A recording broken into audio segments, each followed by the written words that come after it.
O.C.G and I'm back playing Salt and Sanctuary.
Boom, boom, boom, boom.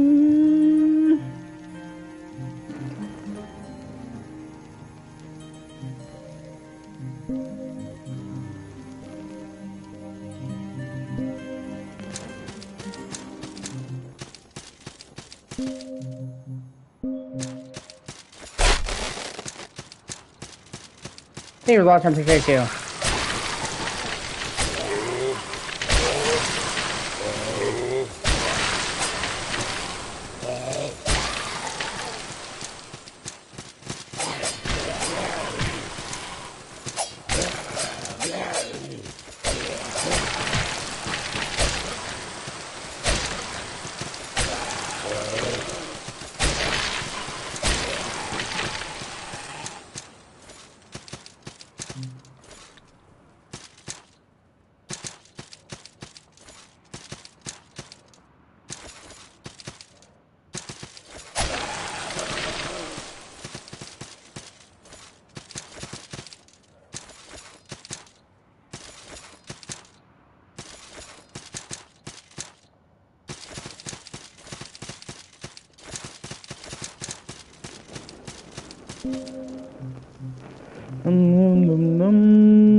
Oh my god! Thank fuck!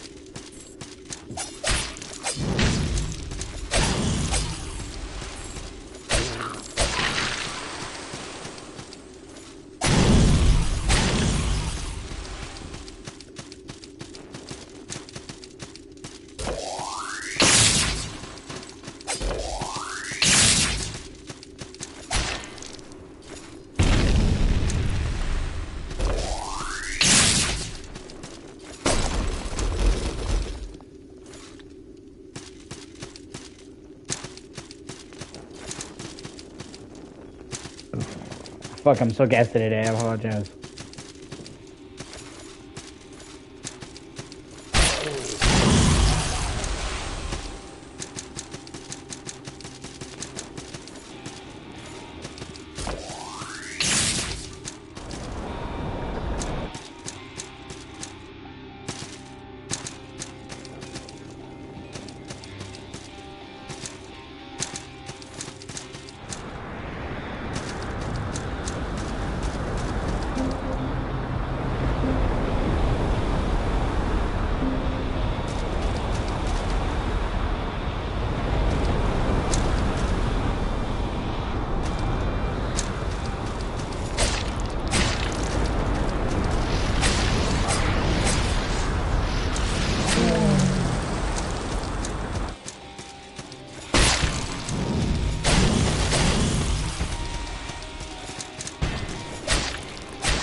Whew!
Oh, hey, sweet.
Well, at least I died right there, so.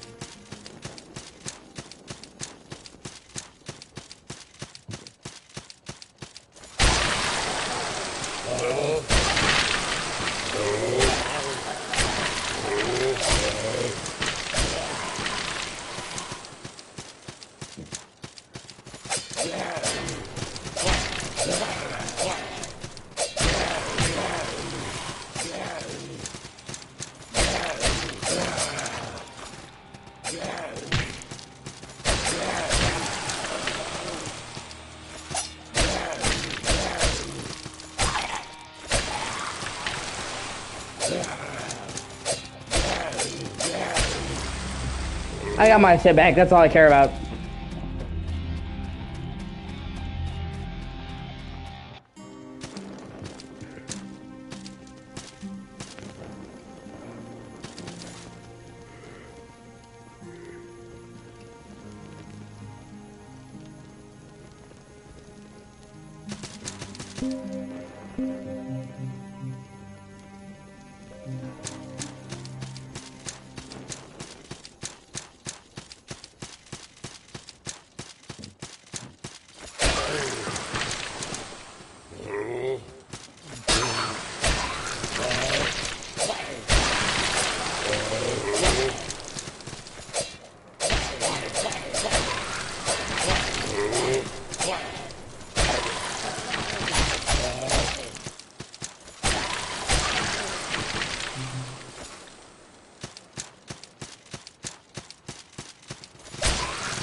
Oh, sweet.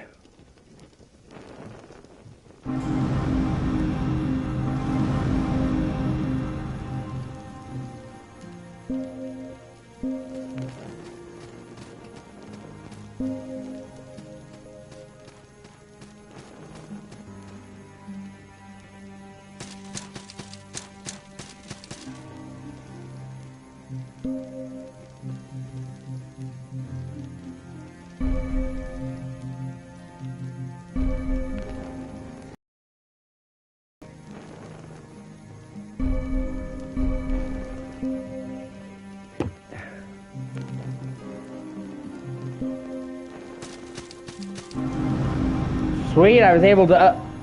awesome! I was able to upgrade my flats to 8. Fuck yeah!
Hey, how's it going?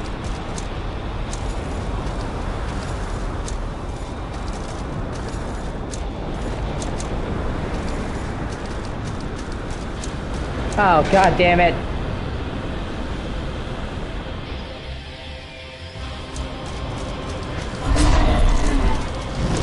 Oh!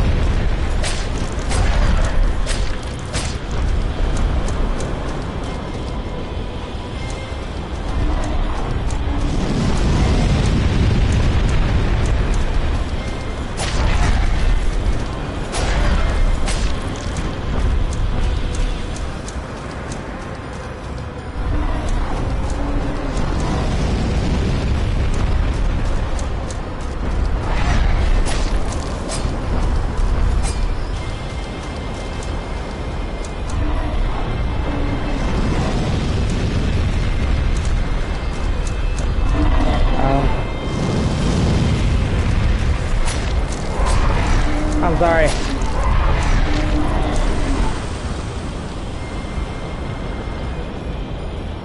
It's great.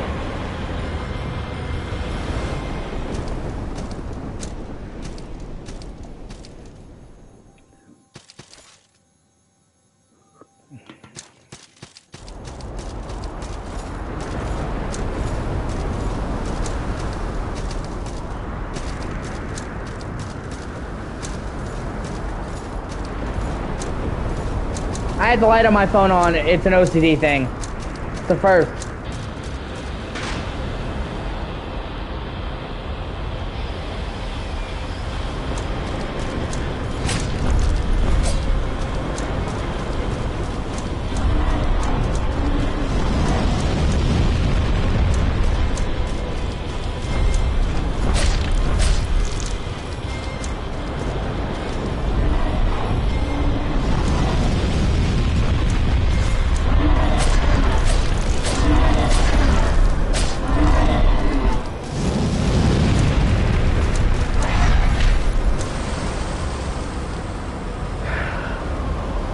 Oh well.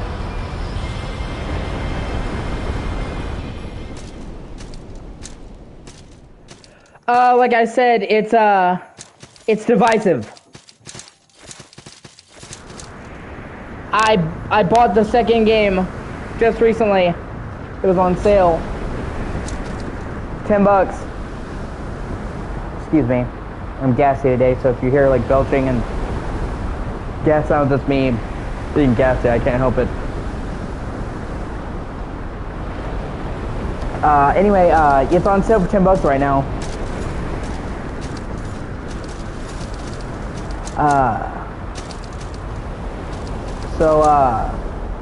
Apparently it's divisive. Some people really like it, some people really hate it. Apparently they added all kinds of new elements to it, including some shit from like Monster Hunters, where you have like a boss that you have to follow around the region that moves, and some people really like the changes, some people really don't.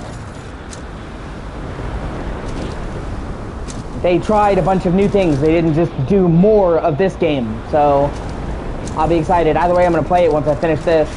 I actually really like this game. I will finish it and then move on to the second one.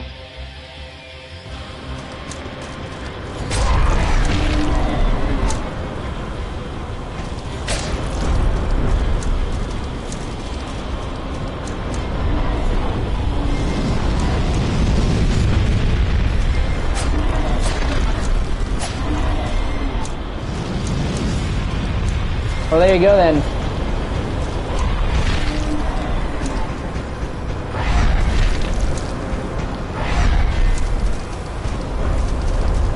It said if you just wanted just exactly more of this, then it's not that. But, you know, it's still, I mean, you can tell it's the same game series. It's just they took chances and added all kinds of new shit. Some people really liked the new stuff, some people didn't.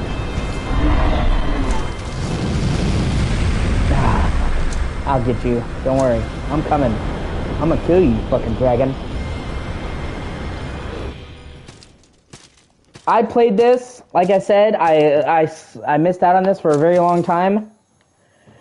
And then I played this because I got it on sale, and it sat in my backlog for ages. I got this for like $5 ages ago.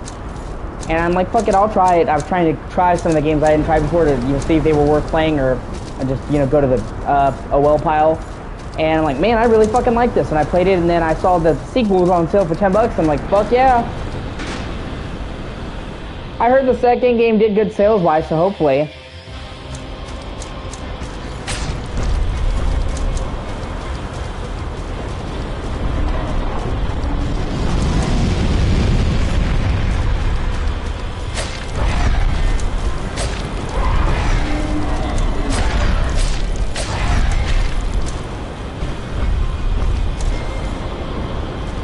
God, it's so fucking hard.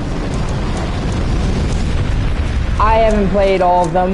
I've heard of Dishwasher, but I haven't played all of them. This is my first experience in the studio. But this game being as good as it is, their other games are probably similarly good.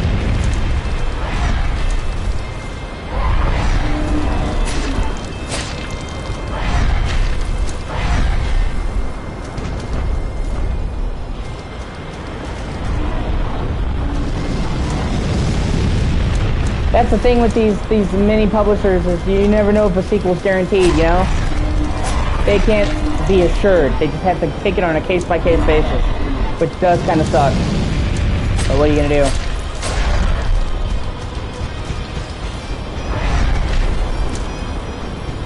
Like a Plague Tale. I recently got into the Plague Tale series, and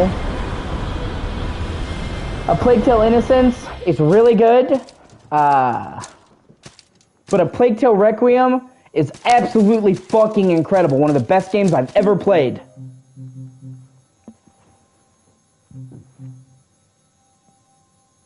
And despite everyone loving A Plague Tale Requiem and it getting great reviews, they straight up said, we don't know if we're going to do a sequel because we have to wait to see what the sales are. So I really hope they get another fucking the sales of Requiem were good enough to do a third one, because Plague Tale Requiem is just fucking so good. More people need to play Plague Tale. Oh, that's cool. That's awesome. It takes. I see what you mean. Okay, I actually have a ring that's supposed to give me fire resistance, so I tried putting that on to see if that helped. Because after all, this dragon's attacks are fucking nearly all fire-based, so. And the flames were what was fucking me, so maybe with the fire resistance ring, things would go good. Especially because it's like I found the ring here, so it's like the game is telling you, hey, wear this.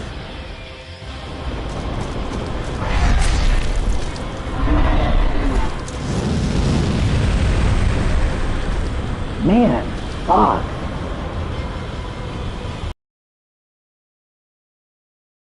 I also have a Birkin or a different tunic that gives me elemental defense. I might try swapping that out. Excuse me.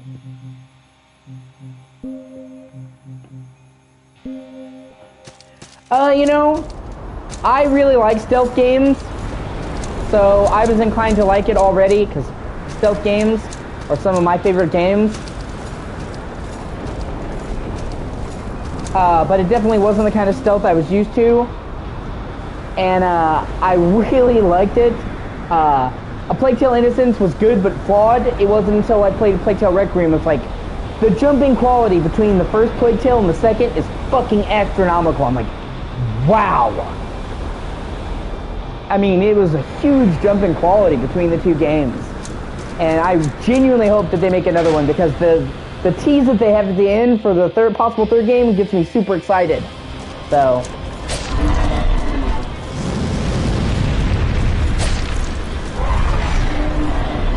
It just sucks because you can make a game that's like universally beloved and still not get to make a sequel. Because I mean, A Plague Tale Requiem got fucking rave reviews.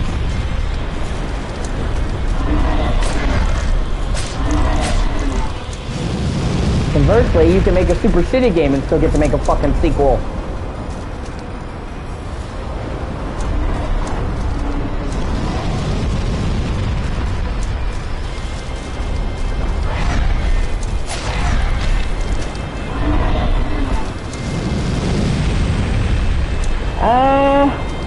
You know, I see what you're saying.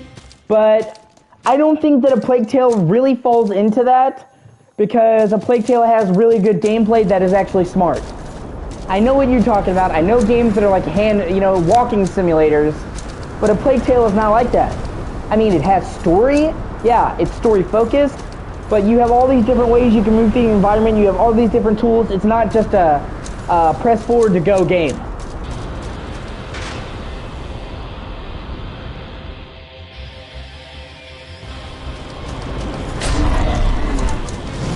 When you mention a game like that, I think of something like The Walking Dead.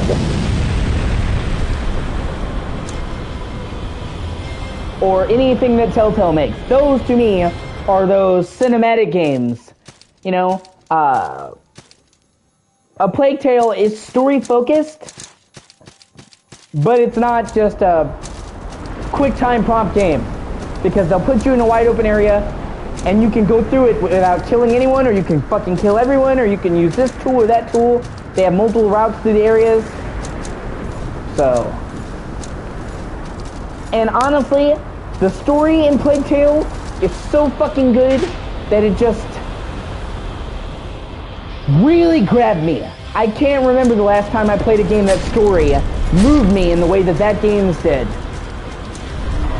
The ending to that game made me cry like a little girl. Like, it made me fucking emotional. It's very rare that a game can make me, like, visibly sad.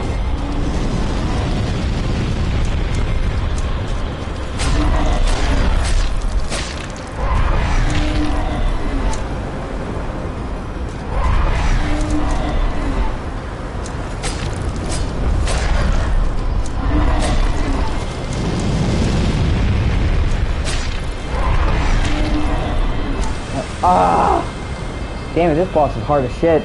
I'm guessing this is like a wall.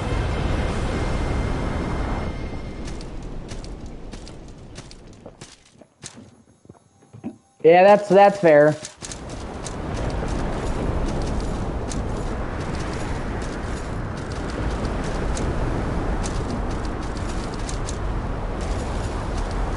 Plus, I really like the gameplay in A Plague Tale because it's stealth, but it's like a puzzle stealth with like here's a big ass bag of tools that all do different things. Just use them how you want to. And it's the kind of stealth you don't normally play. So like I'm gonna use this thing to light this guy on fire, and then I'm gonna use this to lure the rats over here. It's not the type of thing you normally see and stuff like that, and I actually really liked it because of that. So. And they strongly suggest that if they did another game, it would be set in modern times. And, because at the end, after the credits, you see another baby with the curse, but it, like, has a ventilator, and you hear, like, modern sounds, and the thought of what, a Plague Tale set in, like, the modern world would be, that would be fucking cool. And it goes to a theory that I have. I don't think that there is a different carrier and a different protector, because in a Reg Tale, they talk about the previous, carrier, previous protector. I think they're the same people who get endlessly reincarnated. So Amicia could come back, but she's a different chick with an A name, and in modern times. And I think that would be a really cool twist on the formula.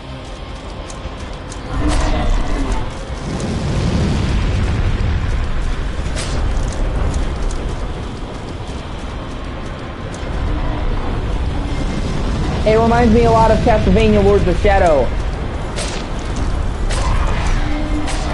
Oh man. I agree to all of those games. Last of Us 2 got me.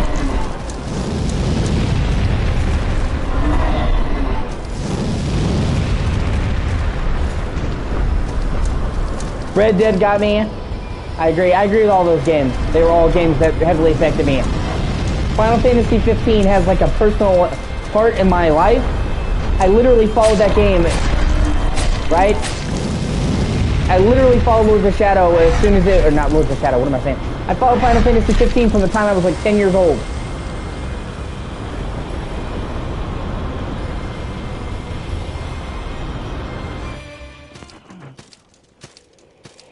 I was there when it was announced as Versus 13, and I followed that game for 10 fucking years. That game holds a special spot in my heart.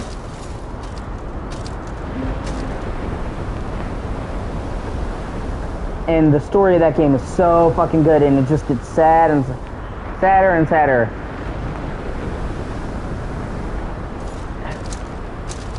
Also, you know, another thing about A Plague Tale that I will say is they're a small studio of like 20 to 30 people. Asobo was like 20 to 30 people. So the graphical fidelity that small team accomplished is pretty fucking insane. Requiem is one of the best looking games ever made. So the fact that that was made by like an indie studio is kind of fucking mind blowing.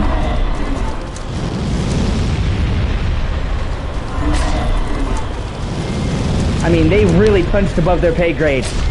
I've seen games made by AAA developers that don't look as good as Plague Tale.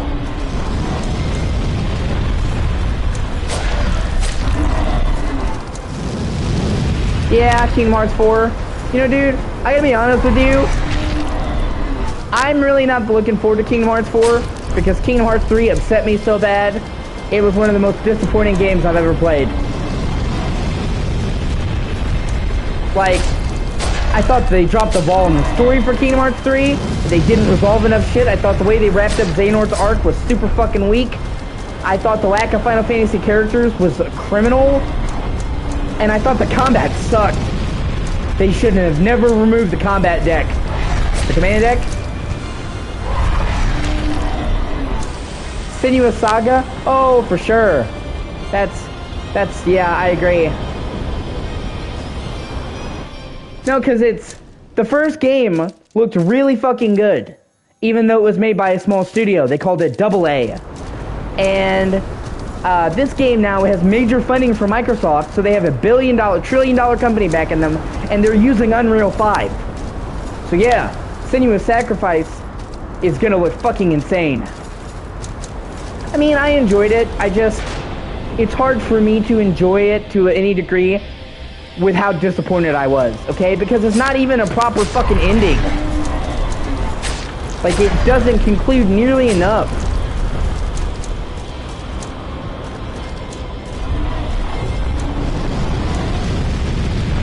I'm also kind of salty because they really fucking overcharged for the DLC. Like, they expected people to pay $20 to $30 for fucking Remind, and that DLC was like, what, 2 hours of content?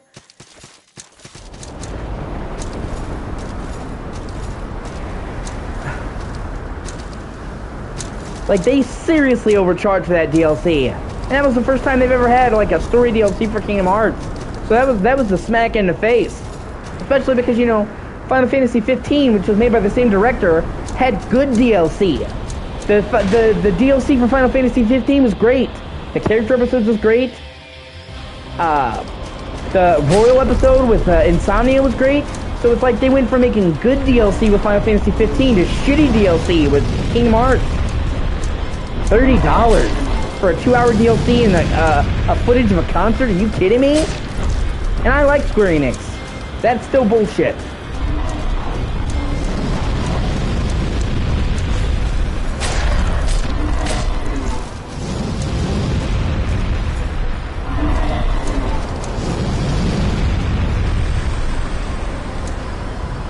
Like, I'm a Square Enix fan. I grew up watching Final Fantasy. I grew up playing Kingdom Hearts. I love Square Enix. But some of their fucking decisions, like you said, were baffling. The fact that they chose to sell off Soul Reaver, Tomb Raider, and Deus Ex and all those games, Hitman, Just Cause, it's fucking insane. And they're like, well, we're not making the money we want because you're mishandling them. Okay? They ran Tomb Raider into the ground. And I'm not gonna say that because the games were bad. Okay, all 3 of the new Tomb Raiders were good. I liked all 3 of them. Tomb Raider, Rise of the Tomb Raider, Shadow of the Tomb Raider, all good games. They didn't market them well. Oh, I like Forspoken. I like Forspoken, man. I made videos about Forspoken. And, I tell you what, okay? So, this will show you how much they've been mismanaging this shit. Hold on 1 second. They sold all of those studios to Embracer, right? For $600 million. Embracer recently sold just Tomb Raider,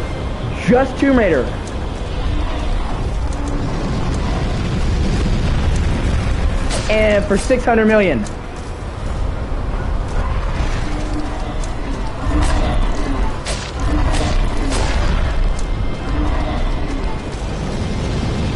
So they've already doubled their profits because other people see the fucking value of Tomb Raider.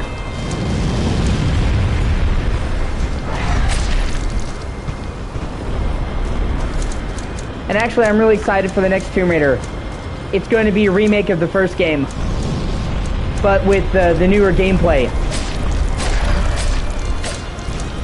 That actually excites me. Taking the shooting and the stealth of Shadow of the Tomb Raider and combining it with the plot and stuff of the first game, that I dig that. I think that could be a really cool combination. And they're also using Unreal 5, so the graphics will probably be insane.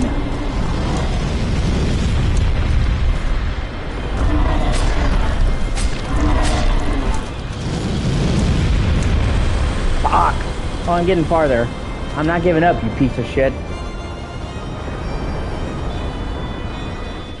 But like I said, so they sold Just Cause, Deus Ex, Thief, Tomb Raider.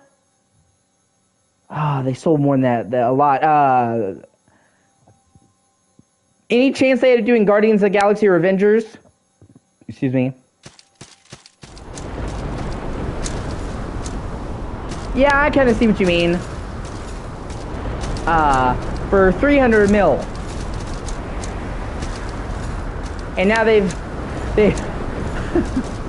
Tomb Raider alone is sold for 600 mil.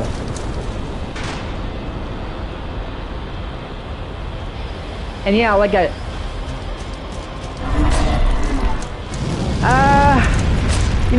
half agree with you. The only thing I didn't like about the new Thief, and I mean it's not new anymore, but the remake of Thief was the city. The hub was super fucking confusing and weird. Like, the actual missions were fine, and I had fun. It was the fucking, city design that was fucked up.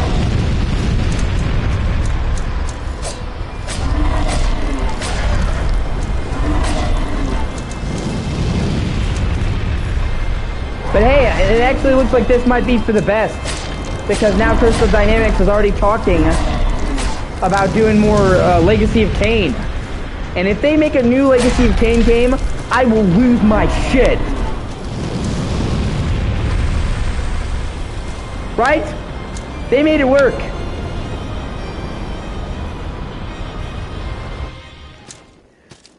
I'll never forget the fact that they segmented the open world in Thief, the hub, into all these different mini sections, and each section had loading screens, which would have been fine, but they tried to hide those loading screens by making you mash the square button. So Garrett would have to open up a passageway, and you have to press the square button to move a wooden beam, and it was just in trying to hide loading screens. And you had to do it every time. It was so fucking bad. Like, once you actually were playing like the linear missions, game was fine. But every time they asked you to go to the hub between the missions, it was so fucking painful. I literally tried to get out of the city as soon as possible because it was just badly designed.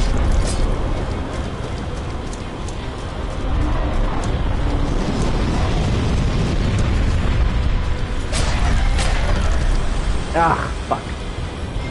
I might, damn it. I might actually try to go and level up some. I think I might be a bit under leveled. He's fucking getting me too quick. And there's some high level mobs. Either way.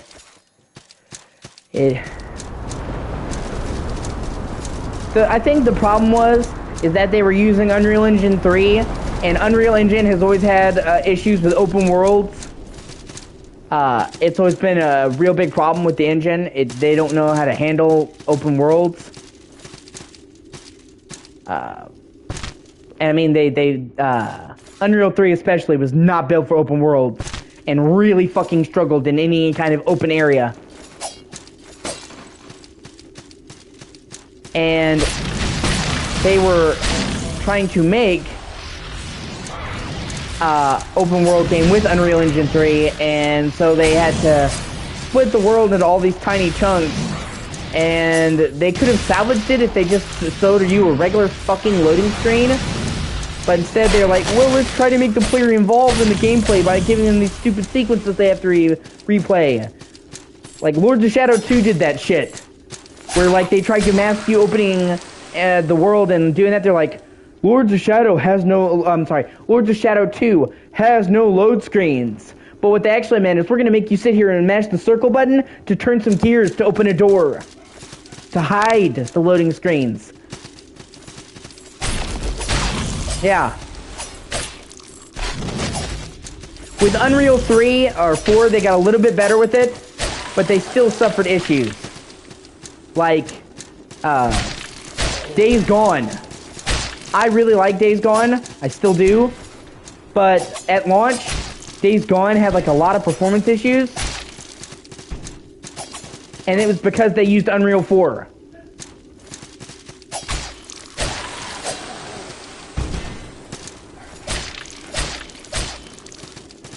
And they were able to correct most of the issues with patching and shit. But most people gave up on Days Gone after the launch. Because, I mean, they've proven...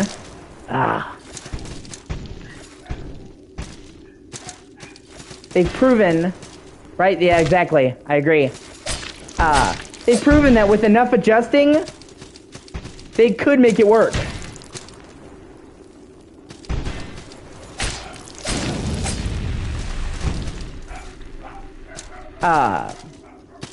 Batman, right? I love that game. You know Batman Arkham Knight?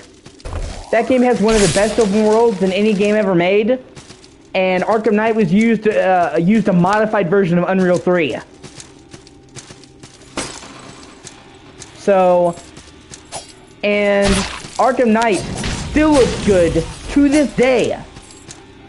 It's insane how graphically Arkham Knight has held up for a fucking 2015 game. So they've proven if you fucked with it enough, it could work. But with Thief, I guess they didn't.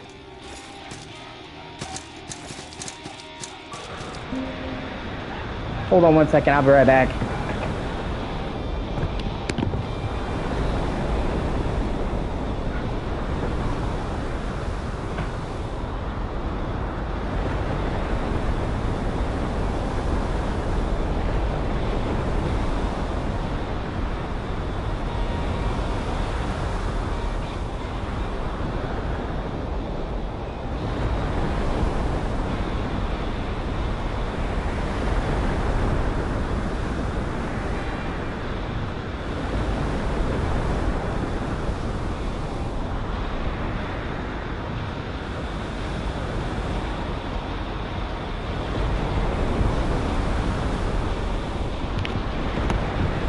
Sorry about that. Oh, dropped my controller.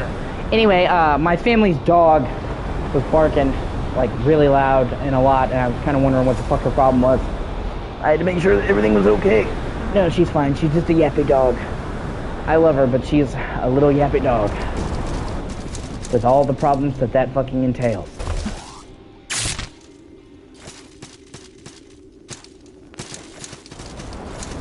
But yeah, I was just about to say before you mentioned it that Unreal 5, they specifically, due to the prevalence of open worlds and all that shit, designed I have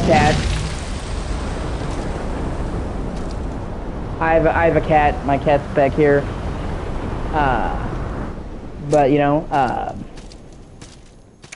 they specifically designed Unreal 5 to be for open worlds.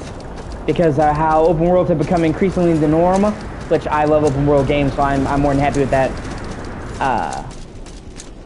And they've made specifically technology and rewrote parts of the engine to deal with that. So yeah, Unreal 5 should not have any of the problems that Unreal 3 and 4 did with open areas, which is good because a lot of games had problems with stuttering and crashing and lag and poor shit when they tried to open it up with Unreal. So, in fact, they specifically have Nanite to automatically create better LODs from far away, so that people don't have to sit there and manually make low-res textures anymore. That's fair.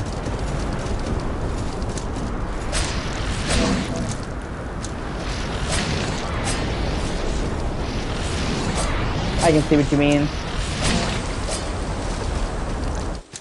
But for every game that has a shitty open world, there's a game that has a really good one. Like fucking Ghost of Tsushima. Oh, no. Run. That's fair. Yeah, any open world needs to have varied and worthwhile side activities. I agree.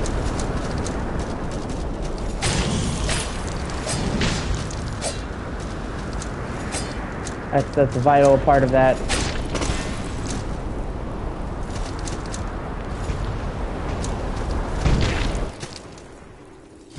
God damn it.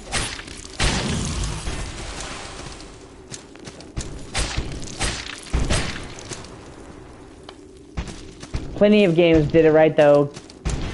Fucking Ghost of Tsushima fucking nailed open world. Every inch of that island felt fucking handmade. Yeah. No, I agree. I actually really liked the Mafia Definitive Edition though. The remake of the first game, I thought that was really good.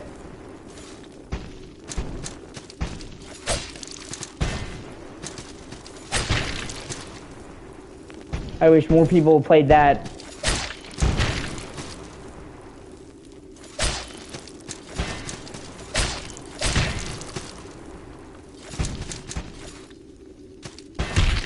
Because the Mafia games have always used the open world as kind of like a set dressing.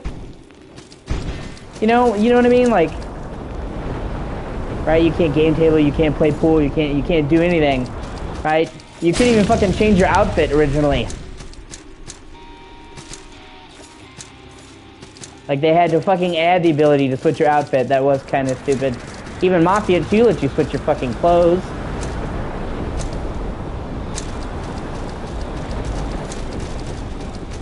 Like repeatedly switch your clothes. So it was just fucking weird. I totally agree. But like the Mafia games always had open worlds that were like set dressing. Like they are open world but they're not. You know what I'm saying? Like, yeah, I'm sure you get the point I'm trying to make. But that's what they did. They just had really cool historical worlds and a great story, and then they decided to try and make the open world better in Mafia 3, but then they force you to do all these menial fucking tasks in between the main missions. Like, you know, at least in Mafia 1 and Mafia 2, you could fucking just get right to the story, the good parts. And I mean, the story in Mafia 3 was pretty good when you could do it. Instead, it's like, we know that you want to continue the main story, but how about you do 15 missions you don't care about first? And then we'll let you do a good story mission.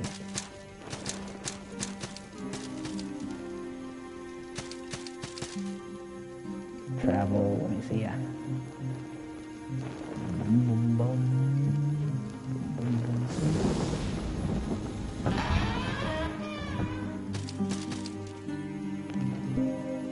Upgrade, what can I, okay, I can.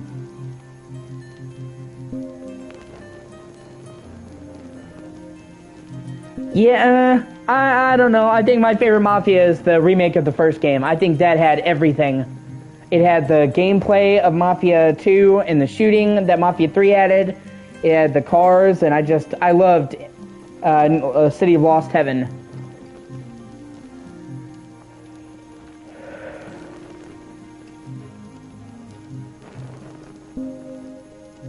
Fuck.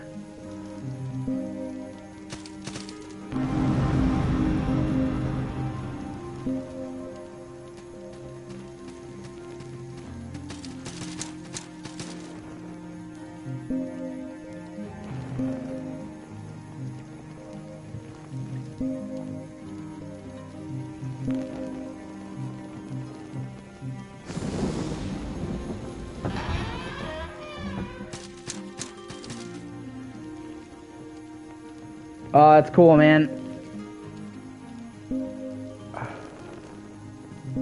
Yeah, I loved the look of it, the feel of it. I thought it was great, and I thought the story in Mafia, the remake, was fucking awesome. Yep.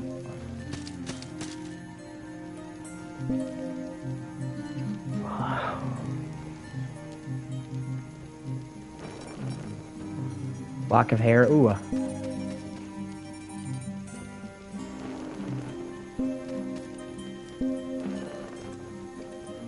There we go.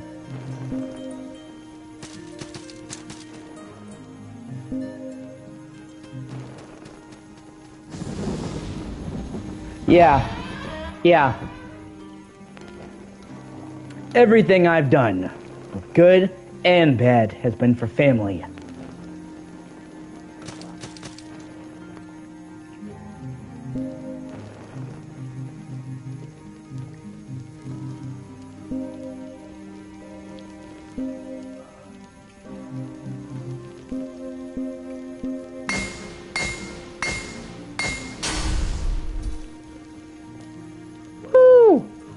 Moving up in the world.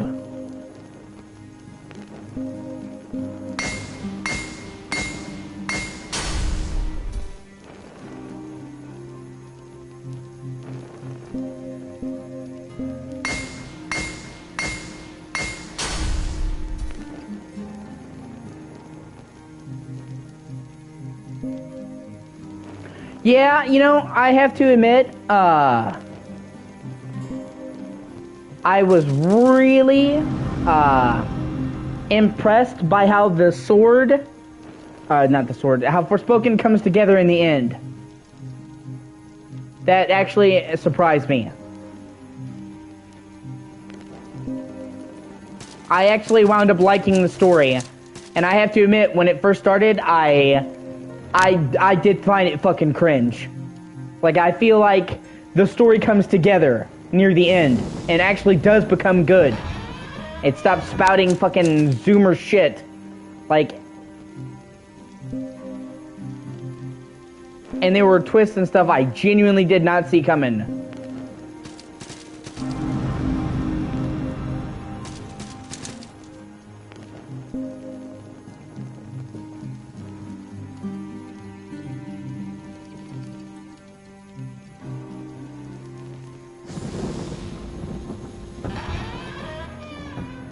Okay.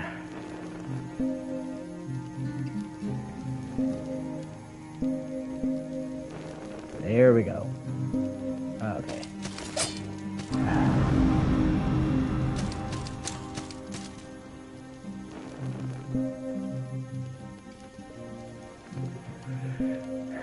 Yeah. No, I understand what you mean, man. I just, like, some of the shit she says is cringe. You know, that's something I actually do now. Like, when they actually focus on her actual, like, emotions and what she's doing, I liked it. It just felt too hard at points, like they were trying to cater to a new audience. You know what I'm saying? Like look, we're hip, we're cool, and when they didn't do that, it was good.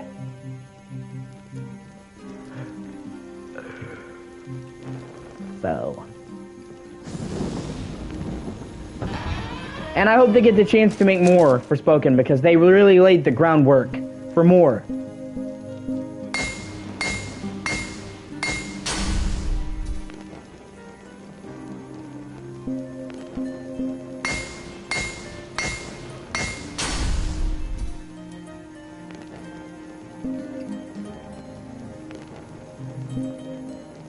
I can see that. I can see what you mean. Like I said, like later on they actually focus on her and how she feels and her emotions and learning to become a better person. And I'm like, okay, she actually is cool now. Now that she's not so like me.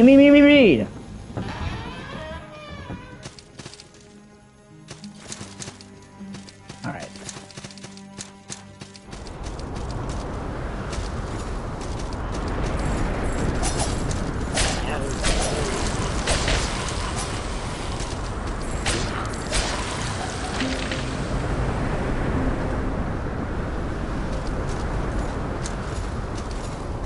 Oh no, I totally agree. You won't catch any armaments from any there, man. Combat in Forspoken was fucking awesome. Probably the best magic system in any game I've ever played. Once you like get really good at it, the stuff you can do is fucking awe-inspiring. I think you're gonna see like a lot of YouTube videos and stuff with people doing skills because the skill ceiling's super high. Like there's so many intricacies to the combat that most people ignore.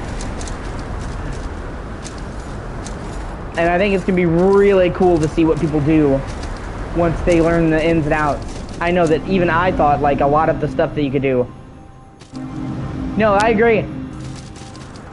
Once you learn to get really good at it, you know, you can charge your attacks instantly by switching. You can do different commands by using abilities in the air.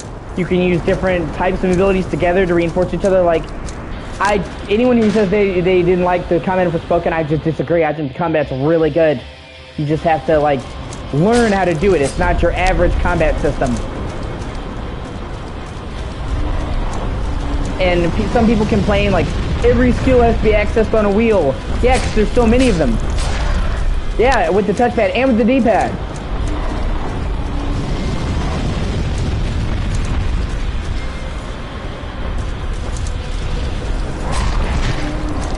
But, like, people are talking about, like, the different abilities. That's what they mean, like, you know, the support abilities.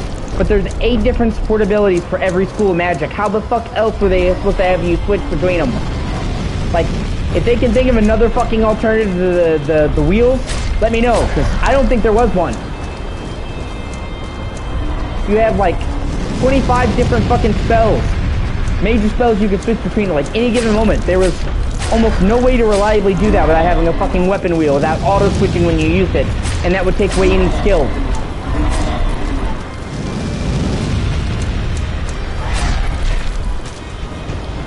Having all those wheels was the price you pay for having all those tools at your disposal. I thought it was fine.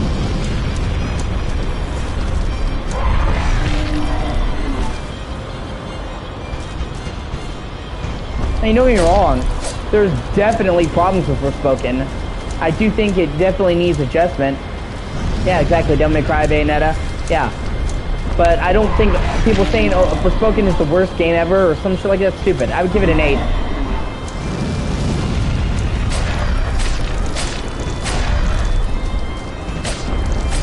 It definitely has stuff that needed improvement.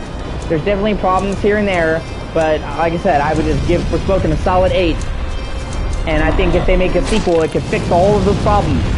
So, I hope, well, I got much further that time, so I probably will keep trying now. I really genuinely hope that they do more.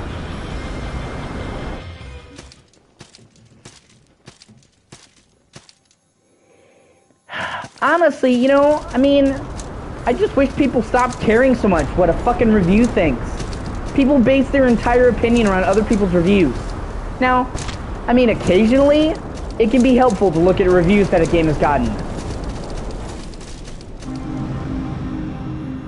And say, well, man, this game got universally panned. Maybe I shouldn't spend my hard-earned money on that. But, like, people nowadays treat reviews like the fucking Bible. Like, I love this game, what I saw. I was so interested in getting this game, but a reviewer said it wasn't good, so I'm not going to get it anymore. Like, make up your own fucking mind. Like, you were excited for this game and one person said they didn't like it, so now you aren't?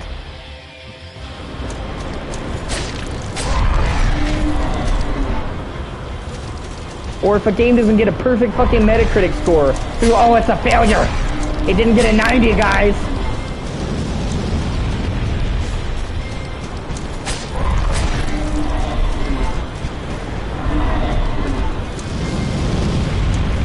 Or they use that shit to fucking console war.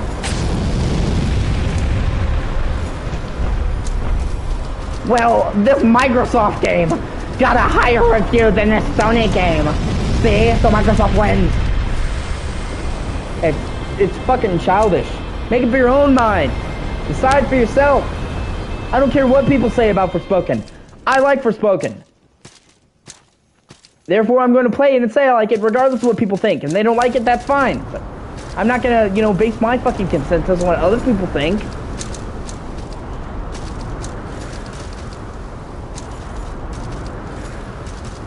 I also really like the Callisto Protocol. A lot of people, you know, really shit on that game. I love Callisto. And, you know, I like the Dead Space remake. Great remake, don't get me wrong. I still like Callisto more than the Dead Space remake. I really like Callisto Protocol.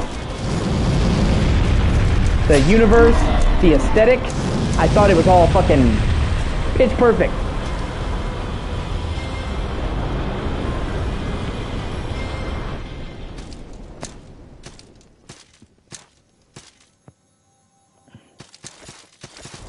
And that's another game that people were like slamming the melee combat, and I'm like, what the fuck are you talking about? I love the melee combat in Callisto Protocol.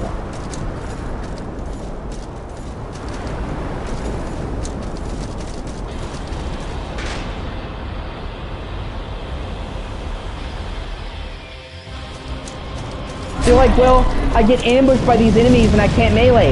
Yeah, you're not supposed to. The way it works in Callisto is if you see one enemy, you should probably melee them. If you see multiple, two enemies, you might do it. If there's more than two, don't try to melee them. You will get ambushed. Like, they specifically designed it like that for a fucking reason. There's situations where you should melee and where you shouldn't. I mean, you know, the dodging is a little bit weird, but I think it's good once you get used to it. Because it's more about like a boxing rhythm, you know? Bob and weave, bob and weave. So it's more that you keep in rhythm than in timing. And it, you know, I thought it was good once you get used to it. And, you know, don't get me wrong, Callisto has flaws too. There's some parts of that game that were super cheap. I remember at launch, any of the two heads, one shot kills you no matter what difficulty you played on or how much health you had. That was bullshit. A boss should not one hit you no matter what at full health. With a regular attack. It's not like the chainsaw guy in Resident Evil 4 where it's like a clearly kill you attack. It's just him smacking you. Oh, I just insta-died. That was fucking dumb, and thankfully they patched that and they made it so it took more damage for him to kill you and shit like that. So I won't say Callisto was perfect, but I thought it was fucking good overall. They also had like really long gaps between checkpoints in Callisto, and they didn't tell you when it saved. They fixed that. They added more checkpoints, and then they added a little Callisto icon to tell you, hey, you just got a checkpoint. So,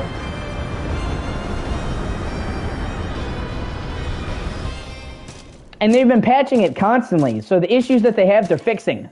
I mean, they've already released like 10 big-ass patches for Callisto. So, and the developer seems like a super chill dude. He's honestly said, you know, we're sorry that it launched like that. We're sorry that it had problems. Like, he hasn't been blaming anyone else. He's been a pretty fucking solid dude about it, really. So, yeah, no, I agree. It's really good.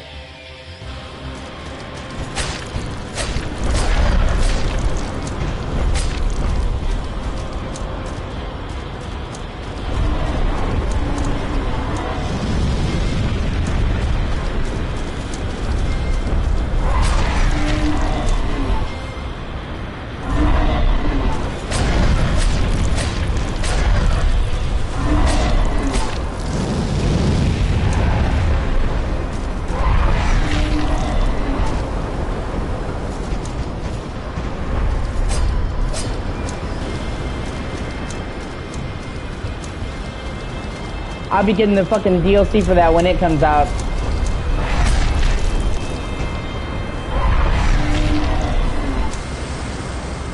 They're having like a full-on single-player DLC that takes place after the ending.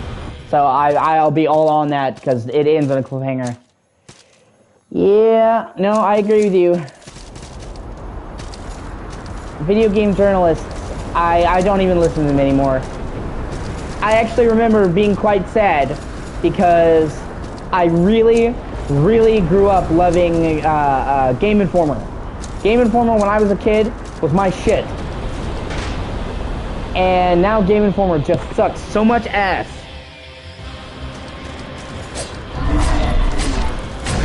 Just reading fucking regular articles that they make makes me fucking cringe. I remember when they literally made an entire fucking 3 paragraph long article for the Last of Us remake shitting on it and explaining why they wouldn't be reviewing it. And then after saying they wouldn't be reviewing it, they still made a bunch of articles to be clickbaity with the rise of the show.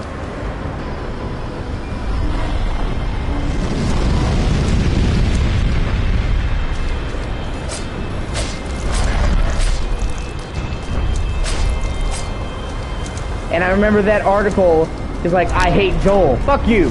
Joel's amazing. Fucking stay mad. Joel rocks.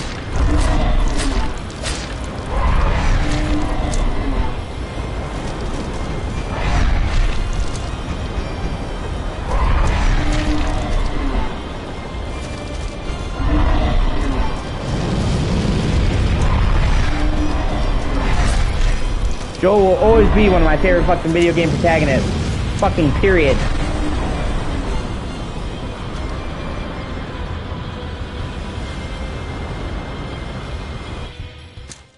And I don't care what people fucking say, The Last of Us Remake was fucking great.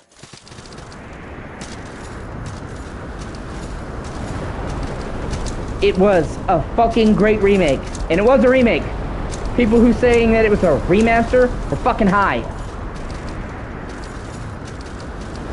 Or saying, it doesn't change the gameplay. It changed the gameplay a lot, actually. Completely redid the weapon upgrading, completely redid the AI, completely added new maneuvers to enemies, changed all the weapon handling, like they literally remade all the weapon handling from scratch. So...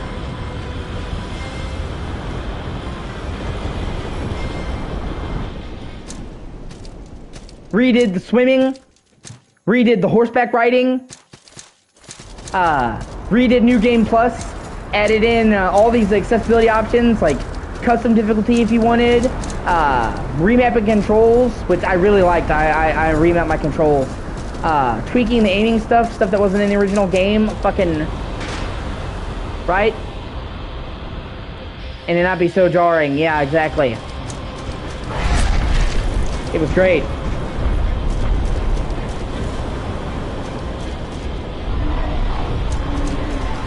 They even fucking redesigned weapons that originally sucked.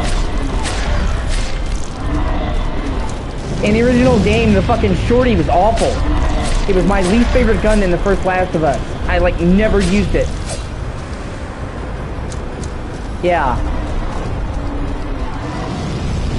In the fucking remake for The Last of Us, they fixed the shorty and actually made it one of my favorite guns.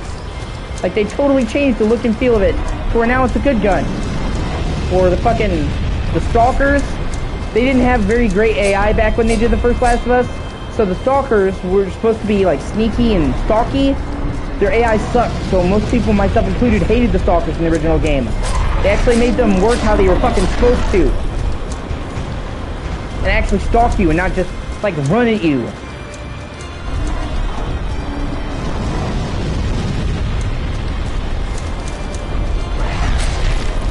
Or there was like parts in the final scene when Joel's in the Firefly lab where the enemy AI was too good.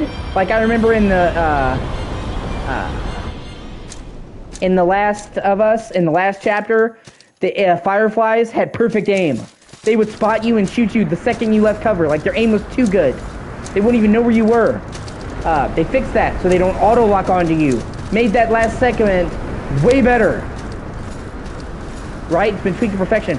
Never mind the fact that now you can take the assault rifle through the whole fucking game. I mean, that, you know? So...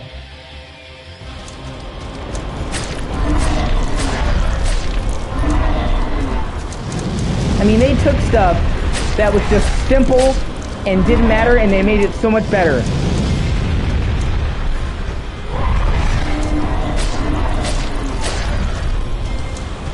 Like, in the original game, the weapon tools, they were literally just there to gauge your progression. You never saw them. They were a fucking number on a graph, okay? But they took that idea, and they turned it into Joel having a toolkit of weapons that he has in his weapon satchel that he uses out, and I thought that was the coolest thing fucking ever. Seeing Joel actually roll the shit on the table, and pull out like a wrench, and pull out a thing for weapon, and then put it back and roll it up, was just super cool. And then they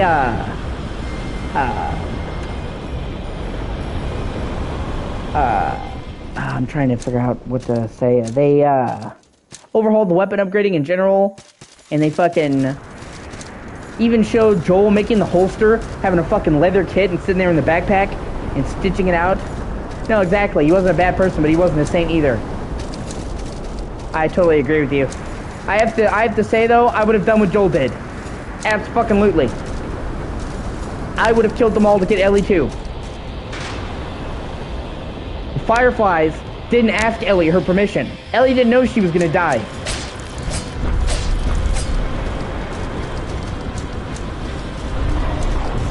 I feel like, and I honestly blame the Fireflies because I think they handled it the totally wrong fucking way.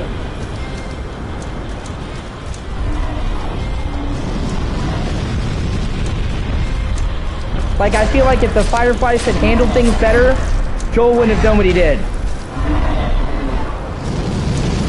First of all, they wanted to kill Joel before he even tried to fight them back.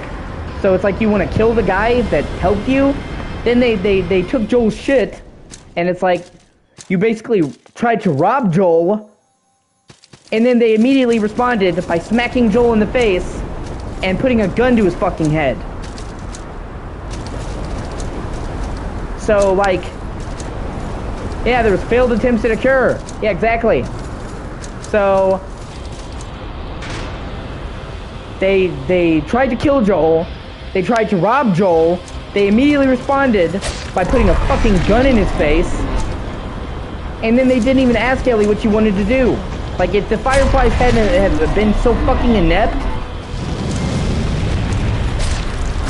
I don't think Joel would have done what he did.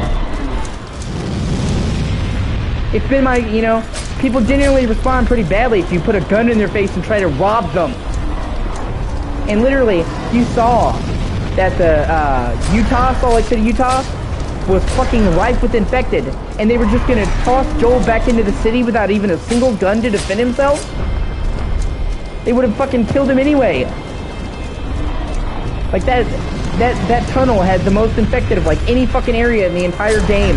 And they're just gonna throw Joel back there with no fucking guns?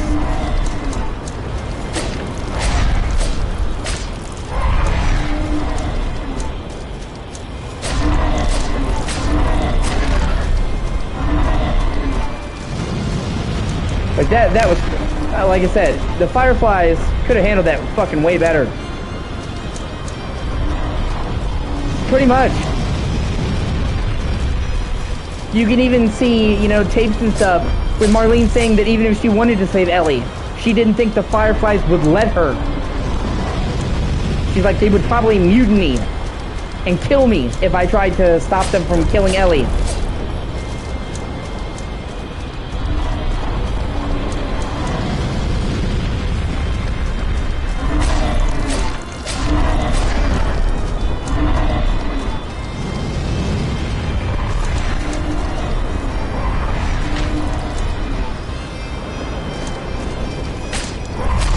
Fucking Jerry couldn't even, oh, I almost killed it that time. I'm gonna do it. Jerry couldn't even answer if he would have killed her or not, because he wouldn't. Marlene's like, if it was your daughter, would you say okay? And he was like, he couldn't answer because he wouldn't.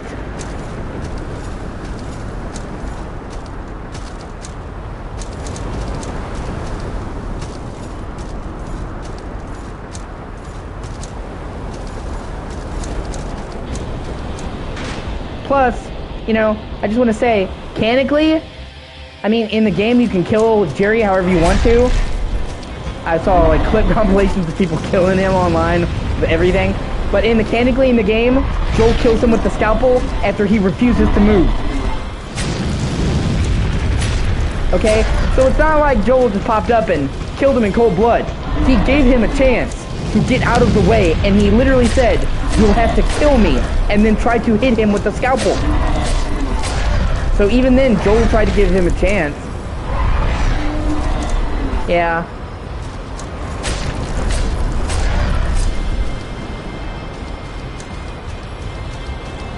I'm not a fan of everything he did in The Last of Us 2. I do agree, I think there were some missteps in the story. In particular, how they handled Abby.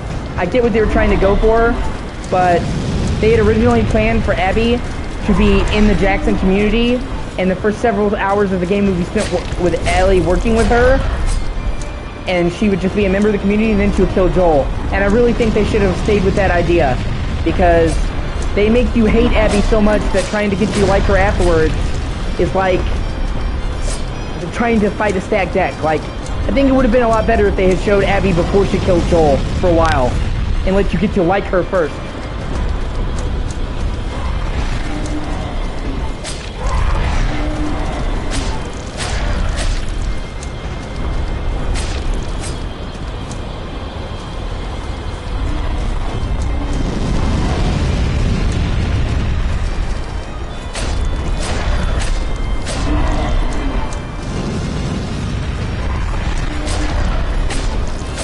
Come on, you motherfucker. Yeah! Fuck you! Oh, God.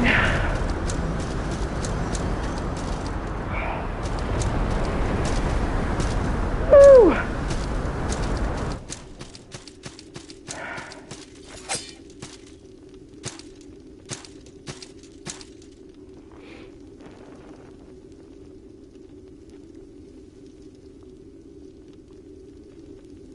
Yeah, I get that. I understand that.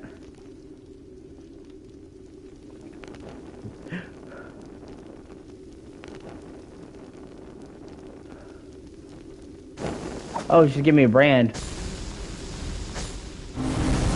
Sweet. Shadow Flip brand.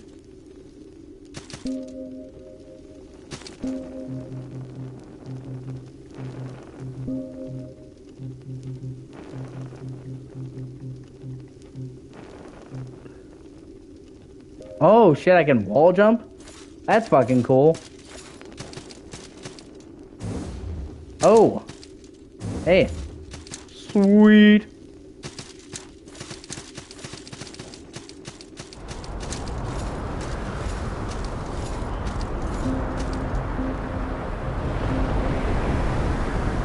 Jagged key. I'm gonna go back to the rest spot and rest. Finally killed that piece of shit. Fuck you, dragon!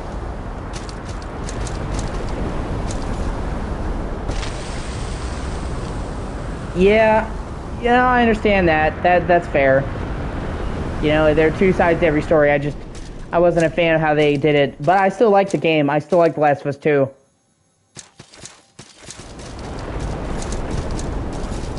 I do think that people saying it's a bad game, I just think they're fucking insane. Even if you didn't like the story, the gameplay makes it worth it by itself.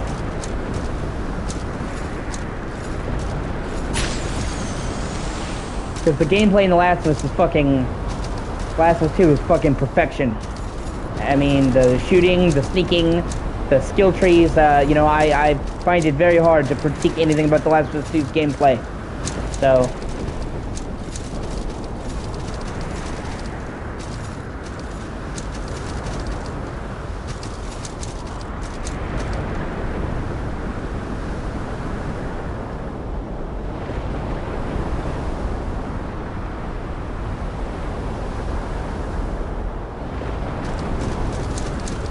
yeah. Exactly. The Drowned City section with Ellie is one of my favorite sections in the entire series. I really love that entire scene. The fucking ruined boats, the river, the sense of oppressiveness, the climbing up on the Ferris wheel, the fights between the Seraphites and the WLF, that entire chapter with Ellie was fucking amazing. And, my favorite chapter with, Abby was the fucking chapter on the island with the fucking medieval buildings. That was fucking cool as shit. It's like you stepped into a fucking time machine. It was dope.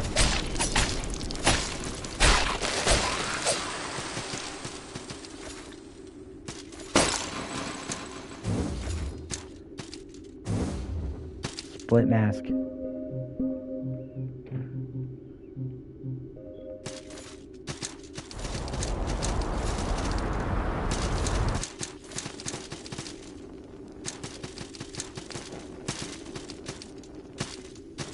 I'm currently doing a bunch of games, dude, but at the time I'm also doing The Last of Us remake. I'm gonna go through the whole series. I platinumed The Last of Us Part 1, but I haven't platinumed The Last of Us 2, so I'm gonna be doing that. That way I can say I got the platinum for both of them. And I mean, you're free to watch, man. I stream every day. Right? No, yeah, it's really cool. I also like the fact that she keeps all the upgrades you had as her. All of them. So whatever upgrades you made to her guns, you see.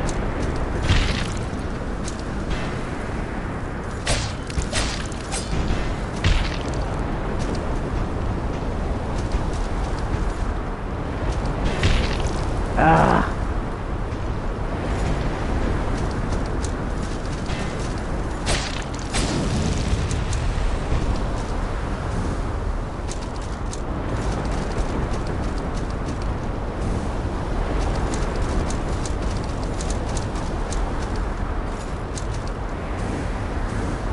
Oh, you can keep wall jumping? That's cool.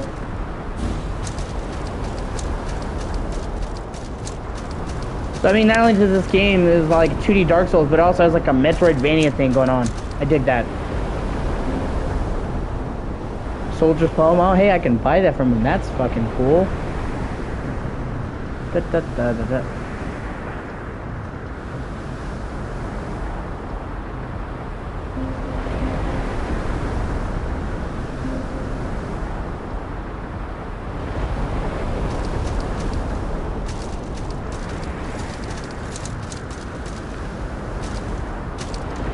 I do think they kind of gave Ellie a shit deal, though. I don't think Ellie would lose to Abby like she did. I think that a matchup between Ellie and Abby would be a lot more equal. Like, I don't know.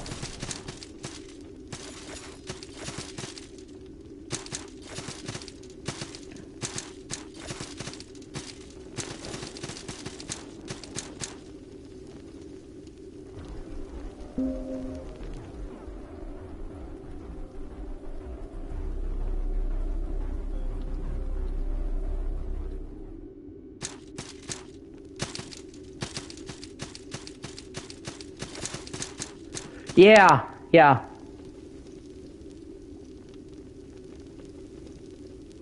Actually, I hope that in The Last of Us, my idea for The Last of Us 3 would be that they would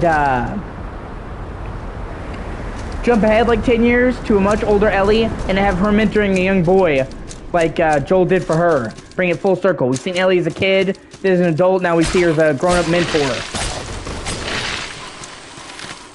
I think that would be a really cool way to bring the whole thing full circle and show Ellie's progression. And also, at the end of The Last of Us 2, Ellie has fucking nothing left. So it would be a way to give her actual fucking hope. Because at the end of The Last of Us 2, Ellie has lost fucking everything. Even Abby had Lev in the Firefly. She may have gotten fucked up, but there was light at the end of the tunnel. Ellie has fucking nothing. So, you know, showing her find somebody to love and to live for again would be a great way to hopefully add a little bit of light to the end of her tunnel. Because it's heartbreaking where The Last of Us 2 leaves Ellie.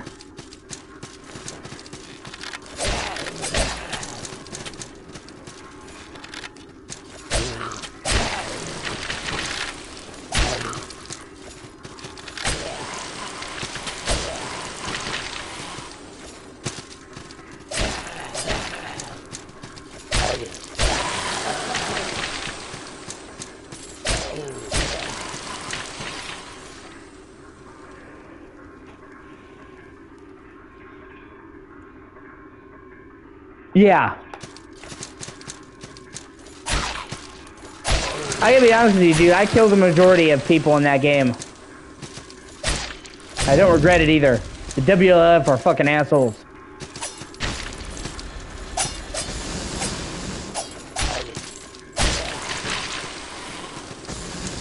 They'll just kill literally anyone they come across for no fucking reason.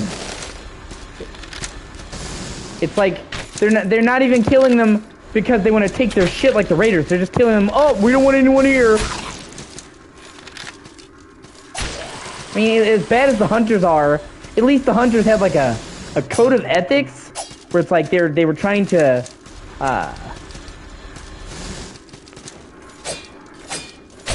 You know, like, they were trying to survive. I mean, I'm not condoning what they did, but at least they killed people for a fucking reason. The WLF is just, oh, well, we don't want anyone in the city, even though there's more than enough room, so kill anyone you see on sight, guys.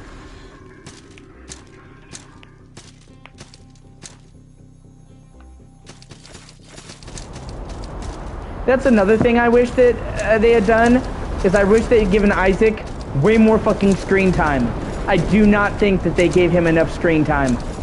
He only has like 2 scenes. And for such a great performance, by such a talented actor, Jeffrey Wright, I really do feel like they did kind of waste him. I wish there would have been more Isaac scenes.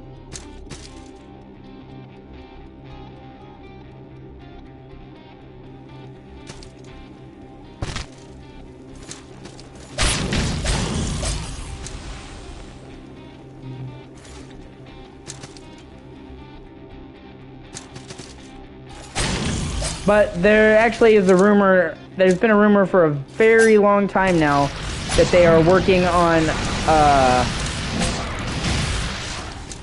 a director's cut of Last of Us 2 for PS5 that adds new story content. And I would be really fucking stoked for that if that's the case.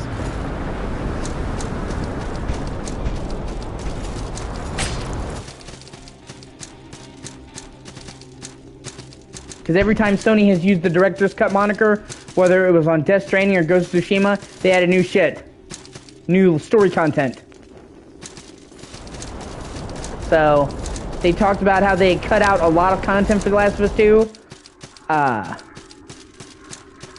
Yeah. So, they could do a director's cut for The Last of Us and include some of that cut content.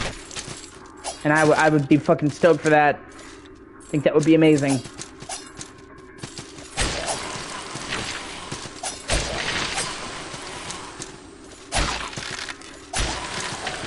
And it would be a native PS5 version, so it would be graphically upgraded as well. And that would mean taking an already pretty game and making it prettier. So I'm all for that.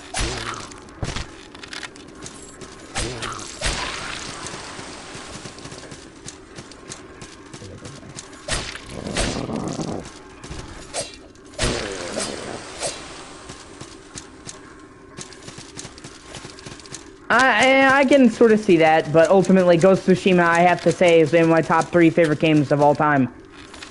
I fucking love Ghost of Tsushima.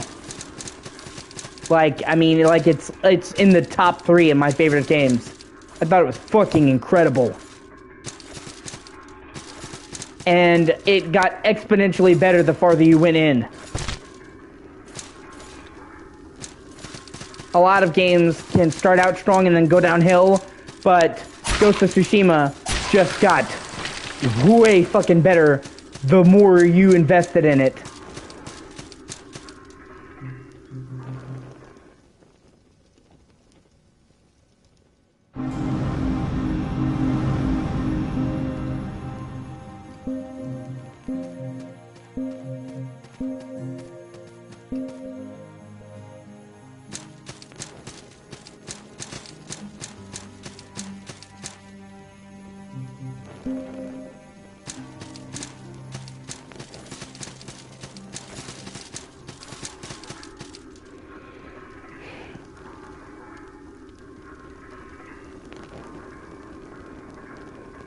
Yeah, I can see that.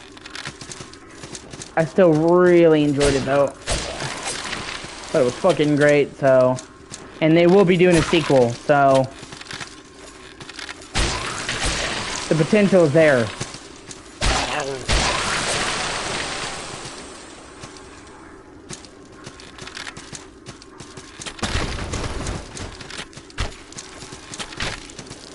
Fuck. Fucking poison.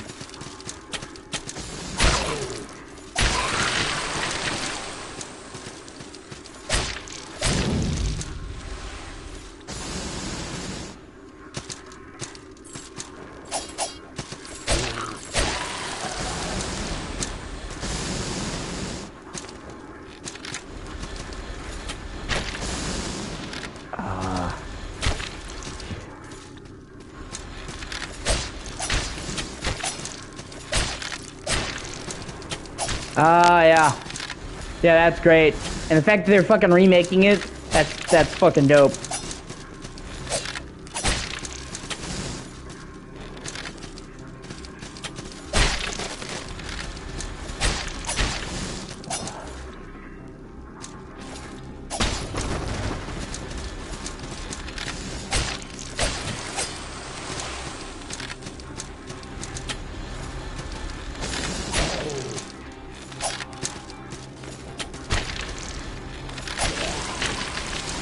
I actually think I'm not a big fan of them dropping the Yakuza name in America. I think that's a mistake.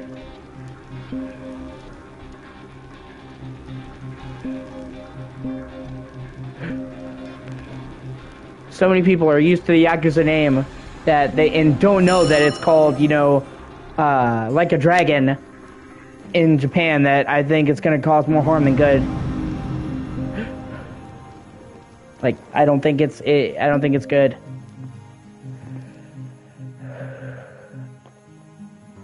I need to.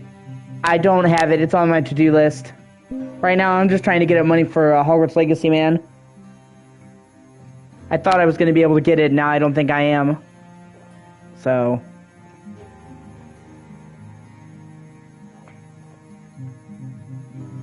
I'm trying to figure out some way to try and get that.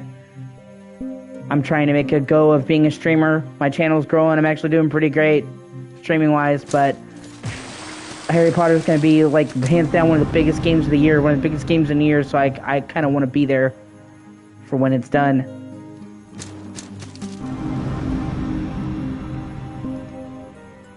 Oh shit, I can level up a lot. Yeah.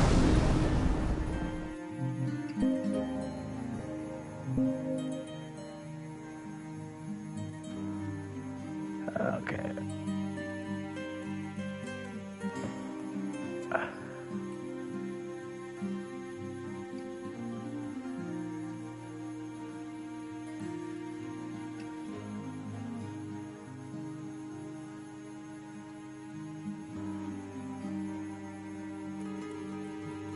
I'm a pretty big fan of Harry Potter.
Let me see.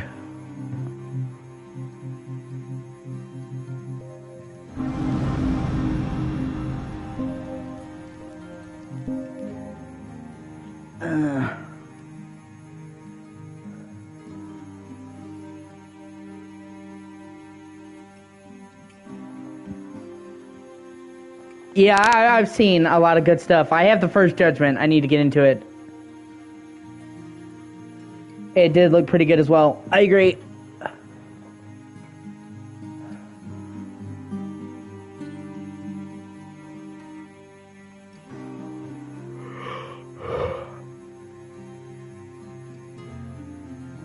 I have almost the entire Yakuza series, except for Lost Judgment, actually, and the zombie game, Dead Souls, and the ones that obviously haven't been released in America. So I have, Yakuza 0, Kiwami 1, Kiwami 2, 3, 4, 5, 6, 7, and then Judgment. The only one I'm really missing is Lost Judgment, and then, well, I guess Ishin when it releases.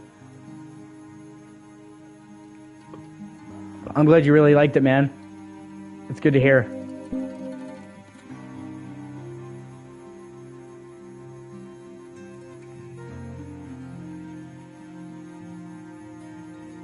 Oh, that's great. I could never get the original Yakuza.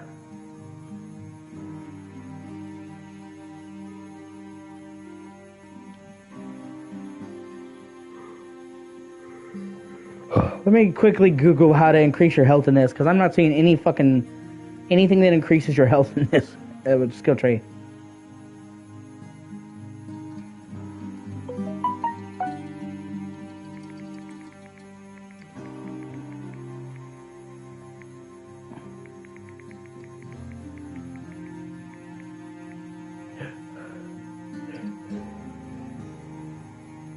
Oh, it's just increased by increasing levels.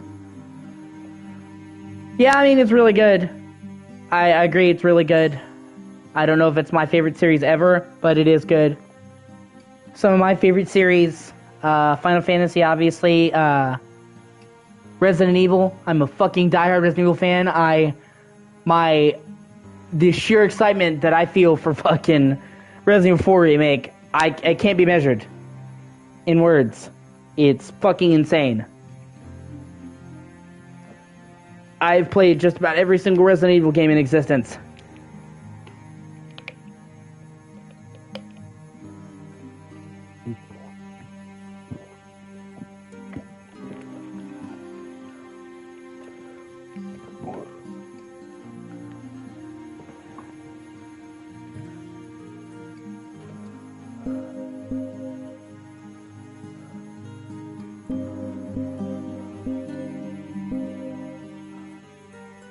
I improved my stats a lot. So that's good.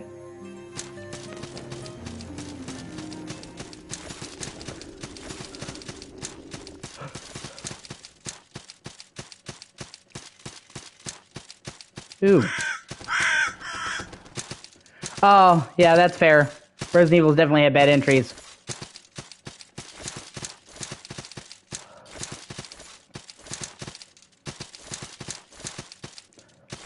I also really like Assassin's Creed. I love just about every Assassin's Creed game.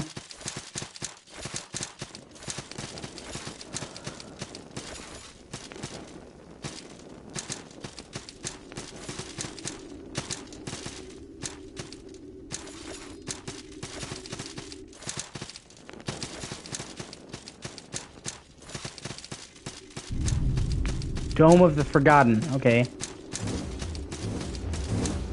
Oh, okay. Oh, there is mimics. What the fuck? Oh my god.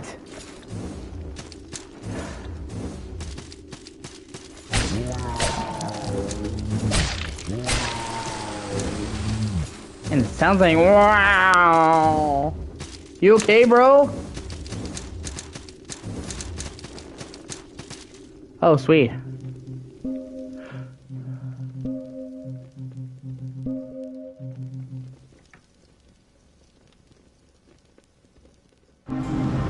Vinny Vinny Sanctuary!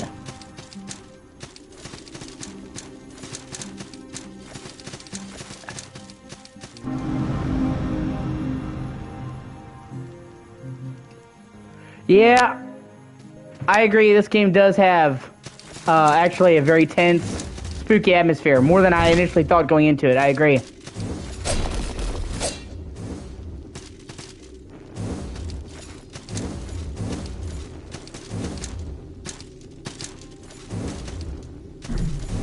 Honestly, I'm really impressed by what a small team managed to do. This is made by a very small team, as I'm sure you know, so like the sheer amount of quality that they managed to maintain on such a tiny budget, it has to be commended. There are people with 5, 10 times this budget that can't make games half this good. So I have to respect the hell out of them. This on it, oh man.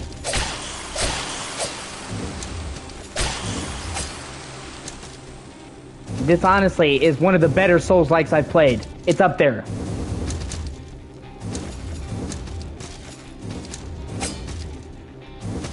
So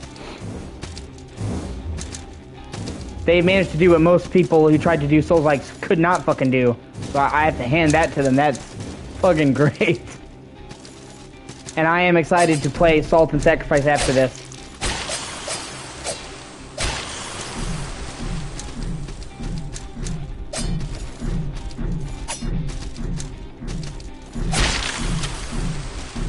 I tell you a game I'm really excited for, man. Atomic Heart. That looks fucking awesome. That's a day one Game Pass game. I'm gonna be playing that.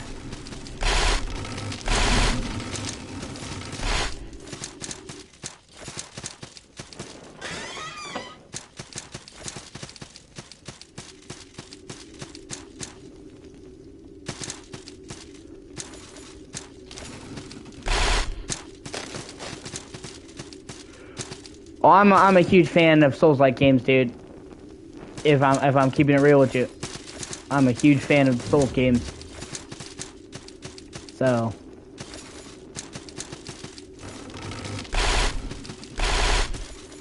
let me see what you're saying.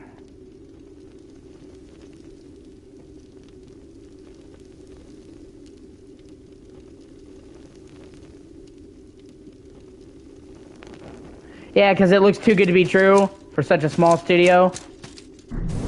Yeah, I can see that, but at the end of the day, it's a Game Pass Day 1 exclusive. Like, you can play Day 1 for free with Game Pass, so whatever it is, I'll just try it out and see. That's why I'm not really worried, because if it's good, it's good. If it's not, I'll have tried it on Game Pass, so no skin off my brow.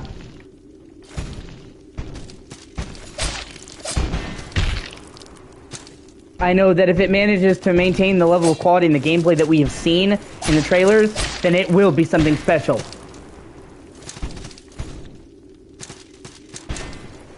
Yeah. Yeah, when you say the sound effects, you're talking about this game, right?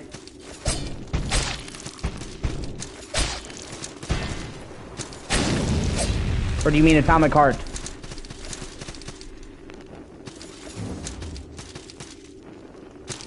Oh shit. Oh man, really? Oh yeah, no, the sound effects, they do seem pretty good, yeah. Honestly, the whole fucking thing was good.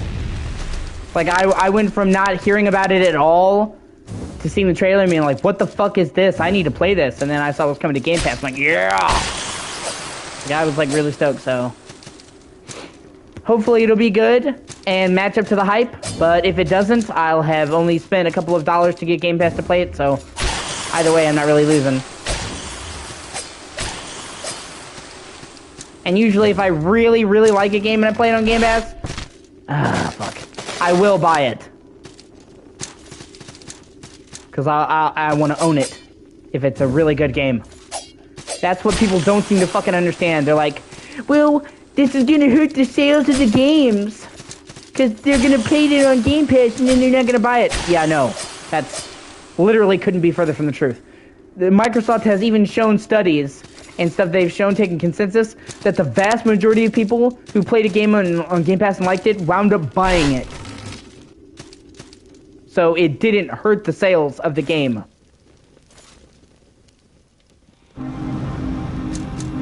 Like, overwhelmingly, if somebody played a game a bunch on Game Pass, they bought it. And it actually allowed people to try out games they wouldn't have. And people are forgetting that Microsoft actually pays people a really good amount of money to get their games on it. Like, I'm not sure what the exact deal is. I'm sure it varies from game company to game company. And I'm sure there's, you know, they negotiate. But I do know that Microsoft has always paid incredibly well. And I know that for several of these indie companies that make these games, it's basically guaranteeing the game's success. Like, the company that makes this, they put all they have into their games. So if their games don't sell well, they're fucked up. If Salt and Sanctuary hadn't have sold well, it would have been probably the end of the series and the studio.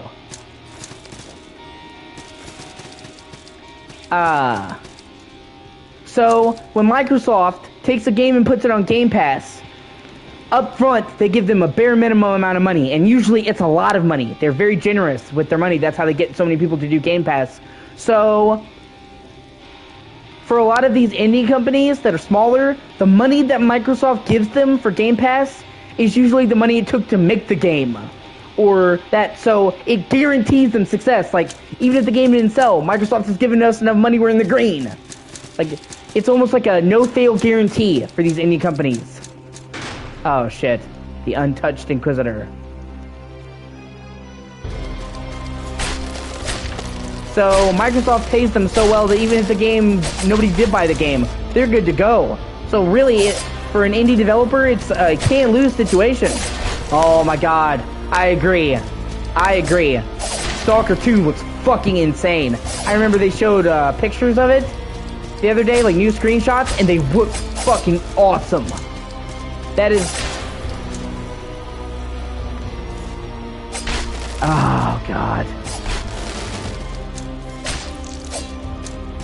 Like, it is going to be a Series X showcase. It's going to be a game that really shows what Series X can do. And they need that, okay? Because Series X is the most powerful console in the world. No doubt. If they haven't really had a game that shows off what Series X can do graphically.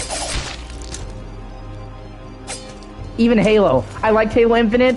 I think Halo Infinite was a great game. It looked only graphically. Did not show off the power. Fuck. Oh, I almost got him. Yeah, for real. It looks really fucking good. And, the main problem with the Stalker games is that they never got the proper budget. You know what? Oh my god. What the fuck was that?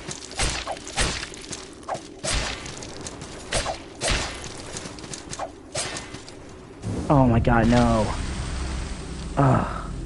I just lost a bunch of fucking salt. Oh well, shit happens.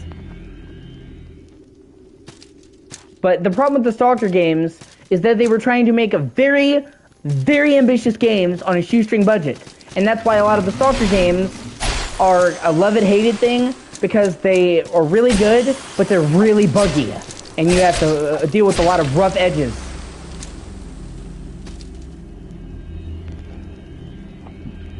But that's fine.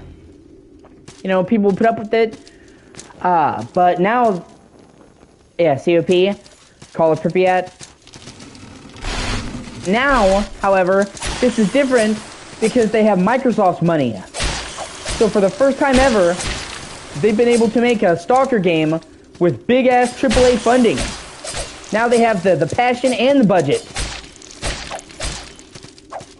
This has all of the love and care that the original Stalker games have, but now it has fucking Microsoft's big bucks, I think, and a brand new engine, Unreal 5, top of the line. Like, I think this is gonna come together and it's gonna be fucking awesome. It's just a shame that we could have already been playing it right now if it wasn't for the shit in Ukraine. Like, that delayed it. We would have got it in December of 2022, if not for that bullshit.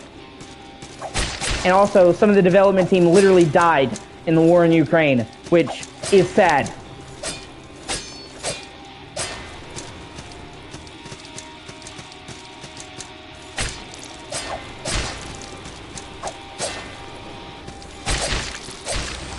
Ah, fuck. I mean, in all due respect, though, like, the guy was awesome. You know? The guy in question volunteered to join the army, to fight for his homeland. You know, so he went out like a boss.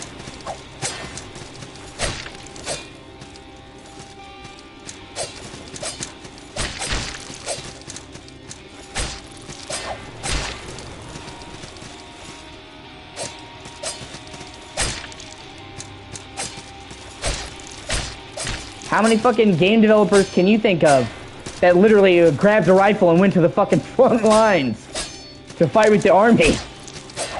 So that guy is gonna go down in history as possibly the most hardcore fucking game developer who ever lived.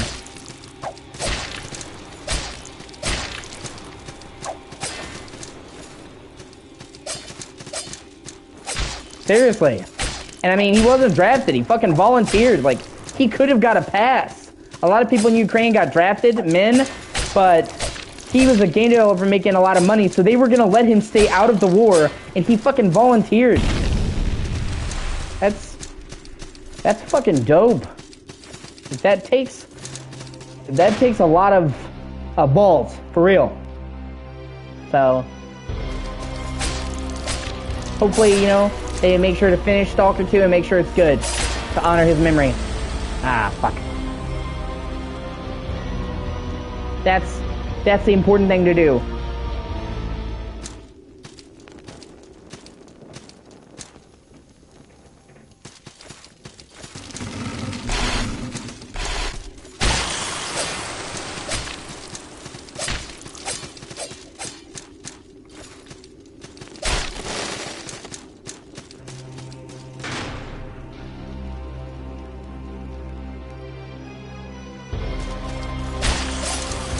And I think that Stalker 2 is going to be a much needed game for Xbox. Because right now, Xbox does not have that many exclusives, and they don't have a lot that truly show off the power of the system. Right? Yeah, they sacrificed for us, for real. So, Stalker 2 is going to be a chance to show what Xbox Series X is capable of, which they desperately need. So this isn't just going to be an important game for them, it's going to be an important game for Microsoft.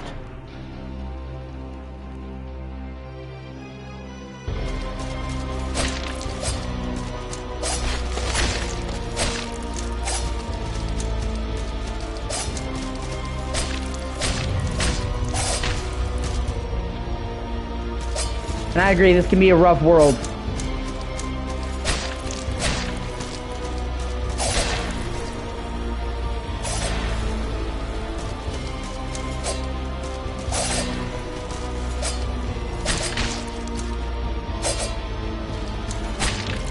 It's also difficult because it puts us in a no-win fucking position as a country. Everybody wants fucking America to join in on the war in Ukraine, but it's like, you know, doing that's gonna start World War III, right? So like, you know, and half the time everyone's saying America needs to stay out of people's businesses. They try to police the world, and then till they fucking need us, and now it's, oh hey, Ukraine's in trouble, will you please go and help them? It's like, do you want us to stay out of the world's affairs, or do you want us to get involved? You're sending mixed messages, man. Come on, I've almost killed that motherfucker. Come on. Yeah! Fuck you!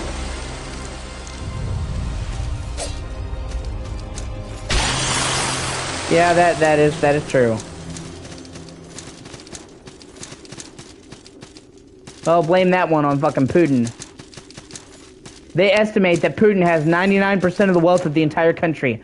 One man has 99% of the fucking wealth of an entire country. One of the largest countries in the world. Okay? So Putin basically drained Russia dry. He basically drained Russia of all its resources. And then, in order to stop the angry mob for coming for him with pitchforks, because they're all starving, his country's in a tremendous state of being fucked up, he's invading another country for the resources. That's what this is. I drained the entire country, and now they want to kill me, so we gotta replenish the coffers somehow. Let's take over this smaller country. Take all their shit. So, none of this would have happened if it wasn't for his fucking greed. I mean, how much money do you need? They estimate. Now, Putin hides his financial dealings, okay? He's never been public about his finances. But it's estimated that he is already the world's first trillionaire.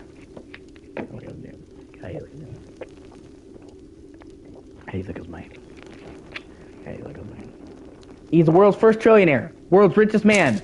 They just can't prove it because he doesn't show his shit. So his greed was so fucking severe that it has brought a fucking country to ruin. I mean, how much money do you fucking need? Jesus Christ. Ah, fuck. Oh well.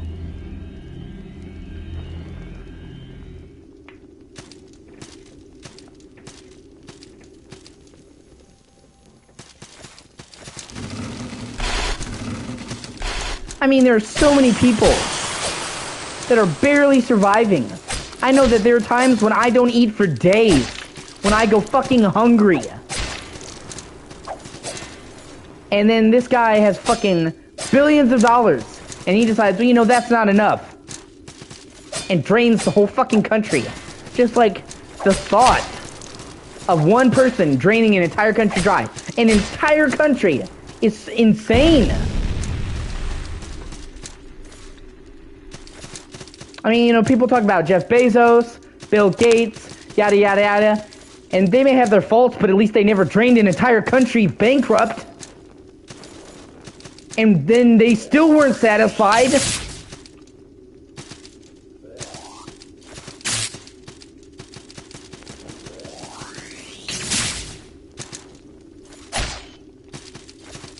I mean, what could you possibly fucking buy for $1 trillion? You, like, it's just to the extreme. I wouldn't go that far. I still think we're not beyond saving.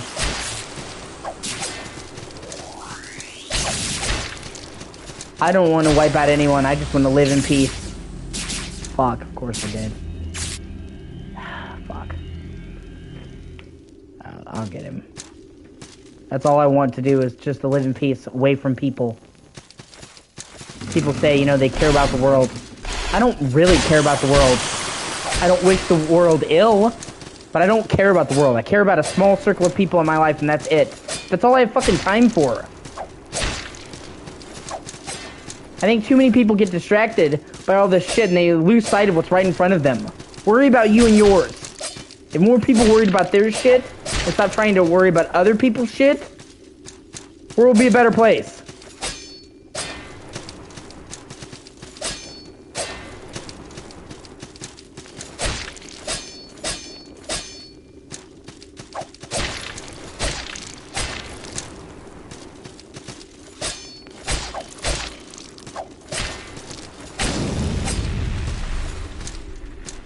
You do you, and let them do them. That's it. End of fucking story.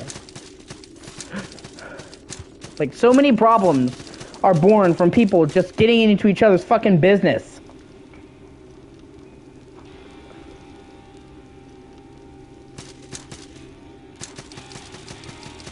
Here, let me turn the light down on my flashlight so it's not so bright.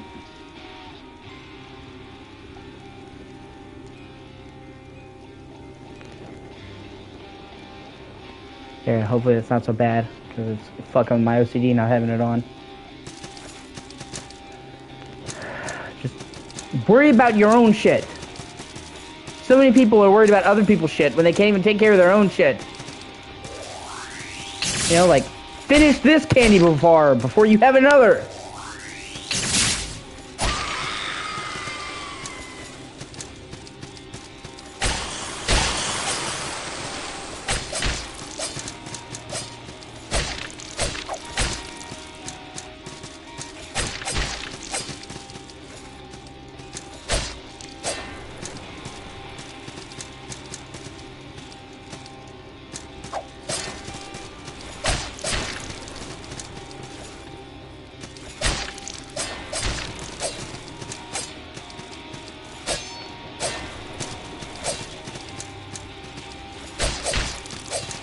You know, I agree with you there. I just want to live a life that's worth living. And I want to leave the world in a little better state than when I found it.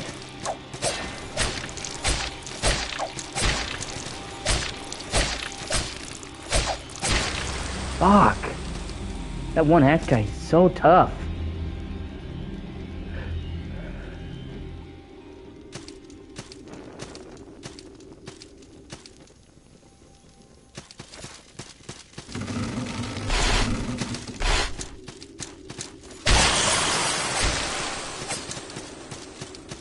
I'm just gonna ignore that fucker. I've already beat him. I don't need to prove shit to anyone. Oh, really? I wouldn't feel bad about it, man.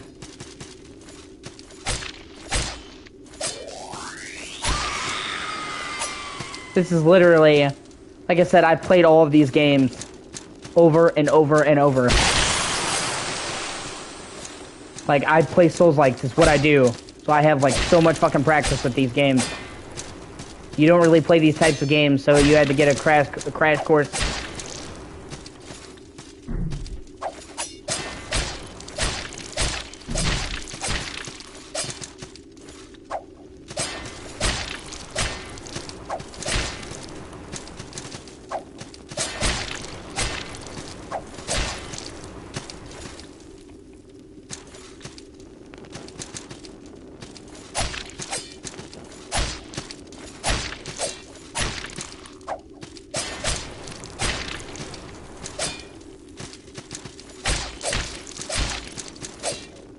I can see that. It does take some adjusting too.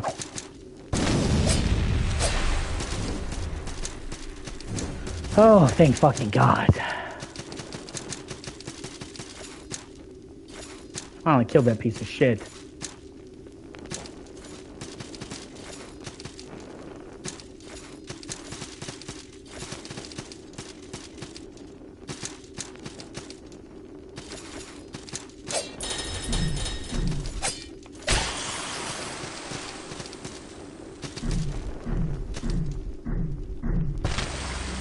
I thought there was a wall there that I could jump. I mistook the pillar.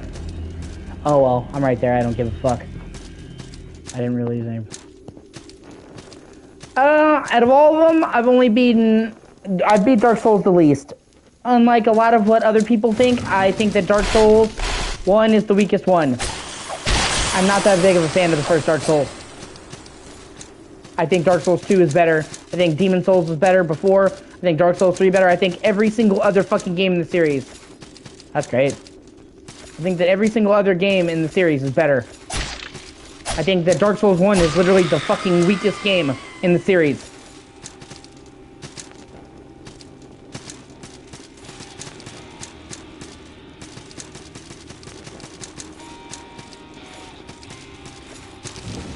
Which obviously I'm in the minority there, because most people, you know, fucking... Dark Souls 1 is this holy fucking icon that can do no wrong. I can understand, I can see that. I genuinely like them.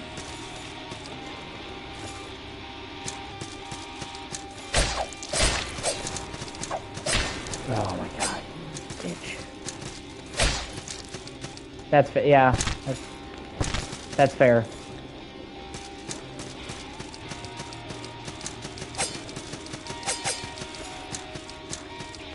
It's for, yeah, I can see what you mean. It's not for everybody.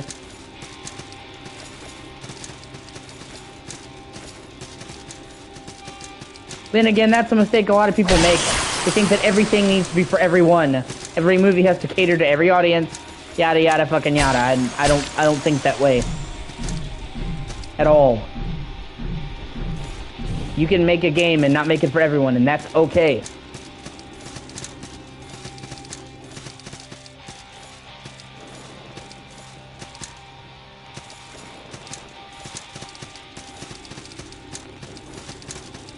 And oftentimes, in the process of trying to please that, oh, is there another boss?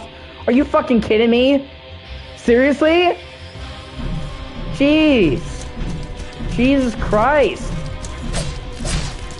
Give me a little bit of fucking... Yeah, for real. Just give me a little bit of breathing time. You made me fight one boss and then you just drop me into another, like, right away? What the fuck, game? Oh. Oh, he just has straight up lightning powers. Fucking yay.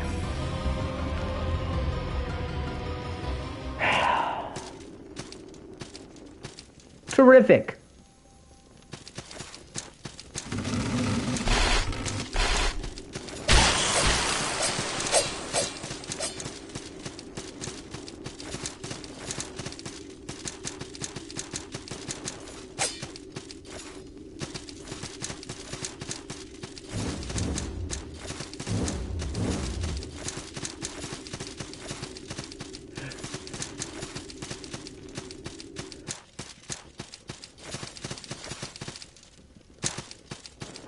Yeah, that's the way I came from. Nope, I don't want to go back this way. He's not right now.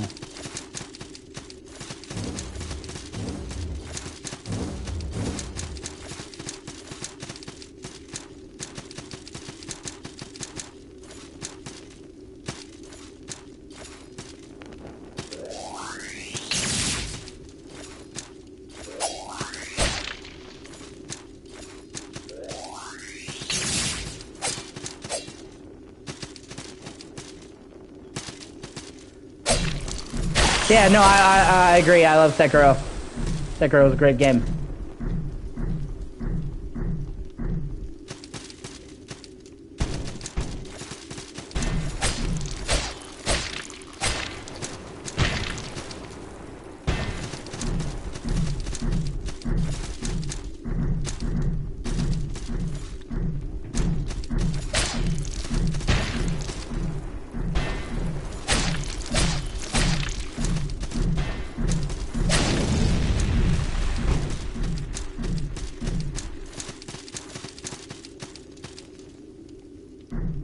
Oh my god. Fuck!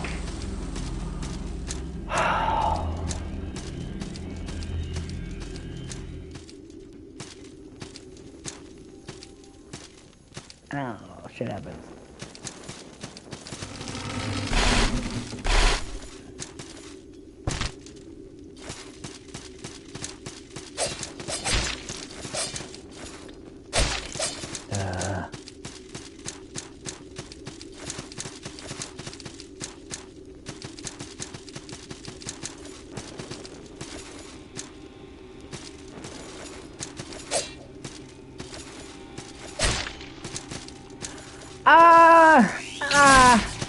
I don't know about that, man.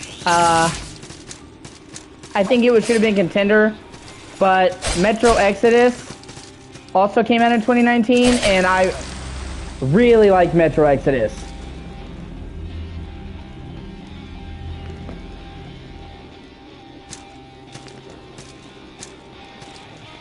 I think that's probably my 2019 game of the year is Metro.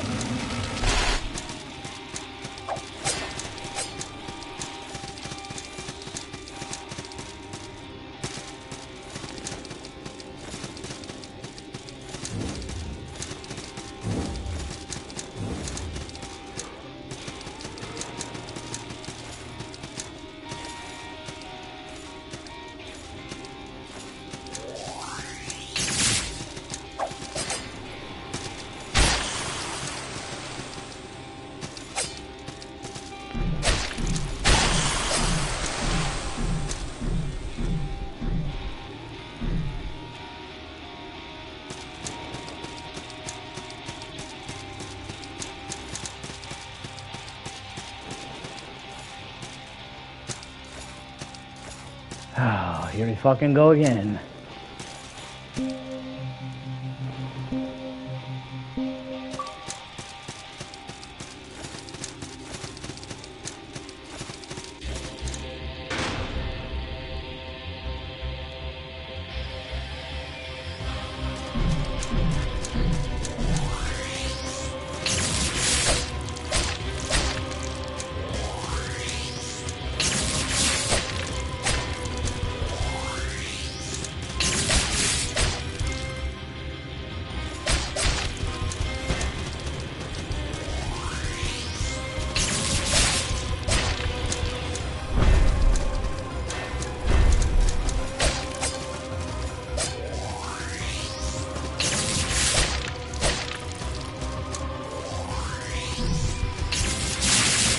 Ah, you bitch.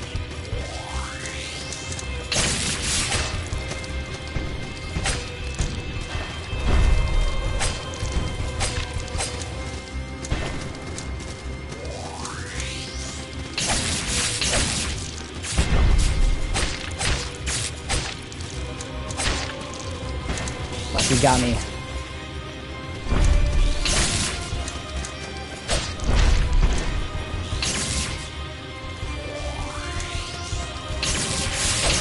Yeah.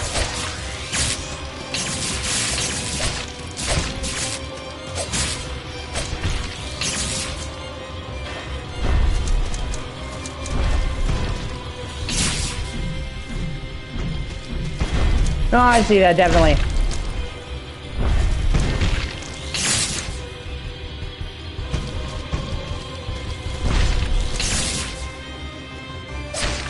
Fuck! Almost got you. I'm coming for you.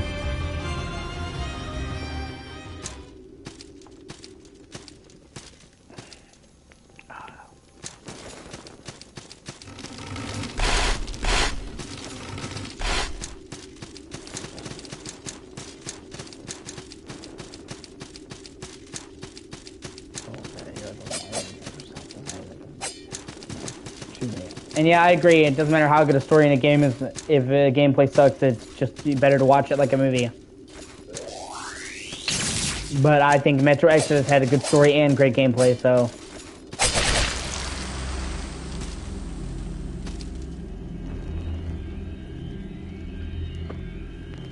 What the fuck?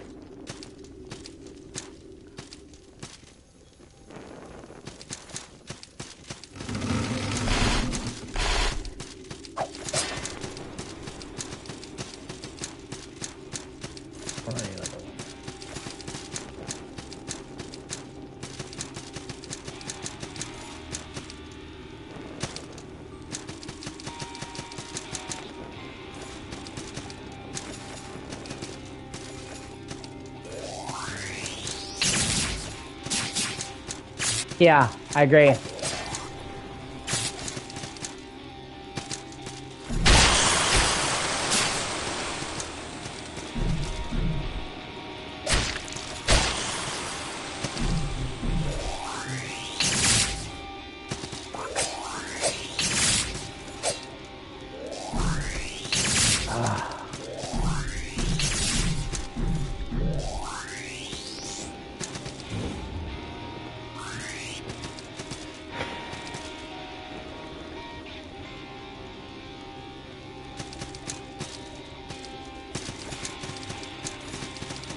Gameplay in The Last of Us is really good.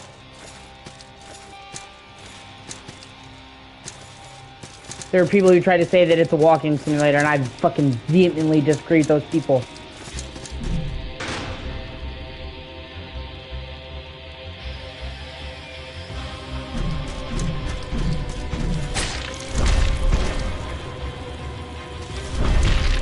Ah, god damn it.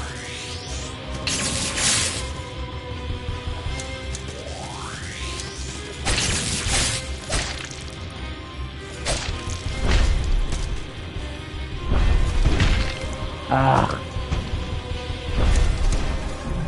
You got this, come on.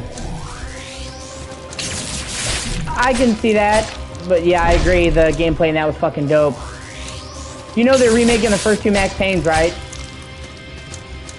Remedy is, the original team.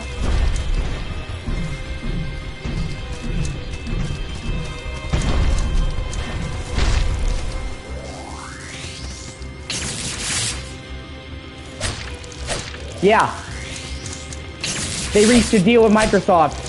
Or not Microsoft. They reached a deal with Rockstar, where Rockstar would fund it and allow them to license. But, they wouldn't make a profit off the game until it was released to ensure the investment. And they're going to be remaking Max Payne 1 and 2. They're going to be bundling them together. They won't buy them separately, they're released at the same time. And they are going to be top to bottom remakes, not just graphics. And they're going to use the Control engine.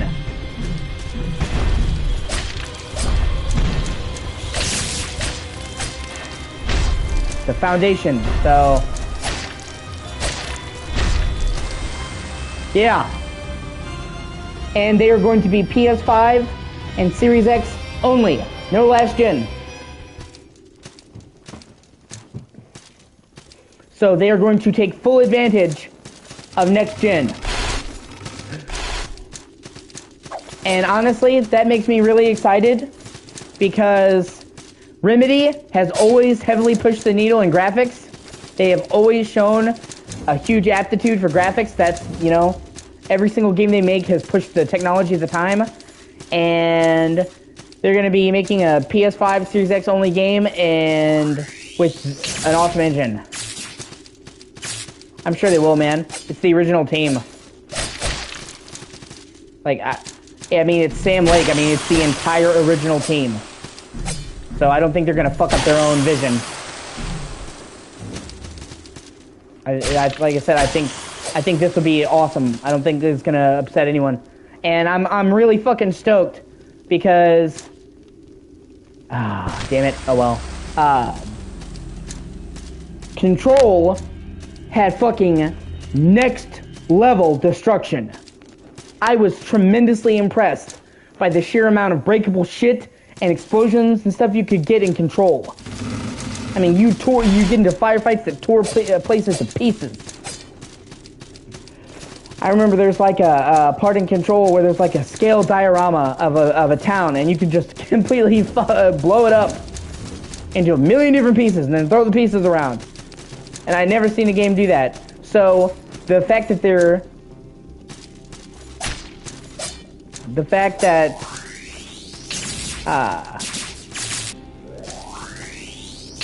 taking that engine that's known for being hyper detailed and having all these great physics, and they're using it for Max Payne, that's gonna be incredible. Imagine what they could do with fucking bullet time with that level of detail. Imagine if every bullet that Max Payne shot legitimately destroyed the world around you. You could literally see each bullet knocking shit off walls.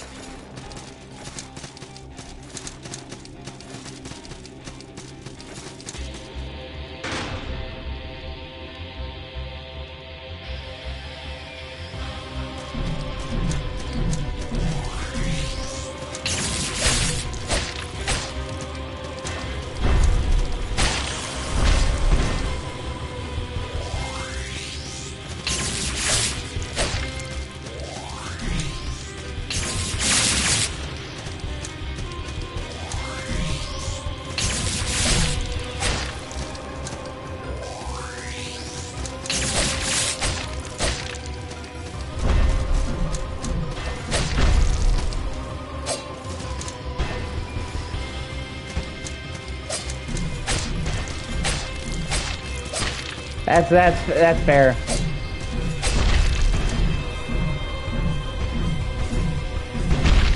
Either way.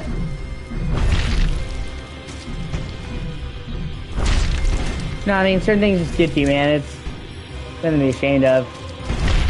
We all have triggers.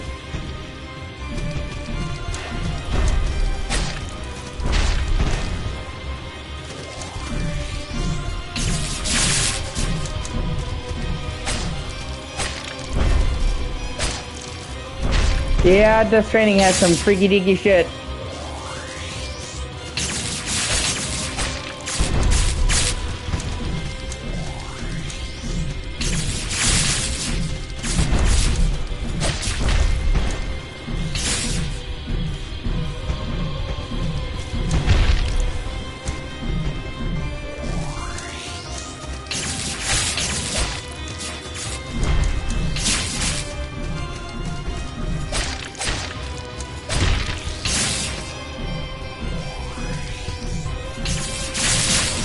Fuck. I'm gonna get you. I'm gonna get you, fucker. Yeah. Death Stranding has a lot of freaky deaky shit in it, I agree. And then the fucking parts with Cliff Unger and like the fucking nether dimensional World War world are fucking out there.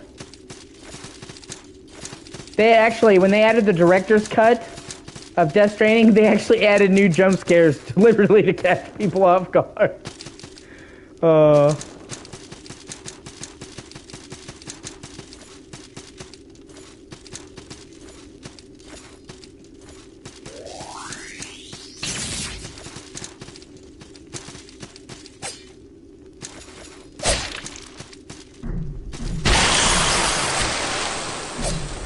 It's typical fucking Kojima troll.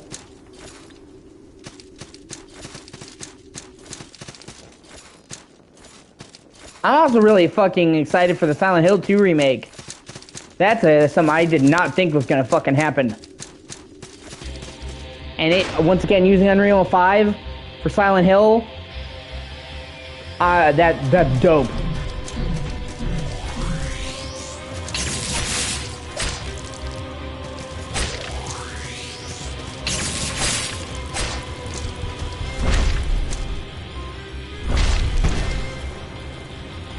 I can see your point. Konami does not have the best track record lately. That is true. Ever since they fucked over Kojima. And this is a team that doesn't really do a whole lot of these games. They do, you know, stuff that's more like Telltale games with less gameplay. So, but at the same time, this clearly looks like a team of people that are passionate about Silent Hill. And it does look like Konami is trying to put their habits behind them.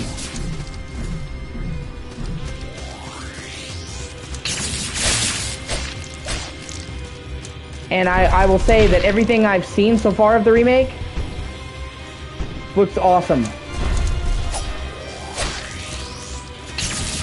I mean, there's always the potential that it will come out and look nothing like the gameplay in the trailers, but what I've seen, what they've shown of it, looks really good.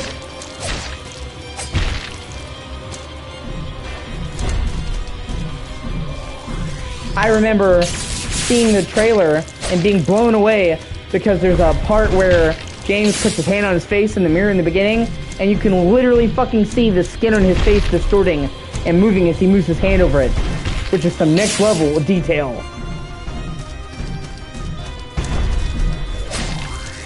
Or like, you know, they have Lumen on Unreal 5, and like the main thing that Lumen does is it allows them to have light sources that change in real time, which is something they've never been able to do in games. So like being able to open a door from the outside to the inside and seeing it change the lighting is something that games have never been able to do. And the Unreal Engine 5 can do it in real time.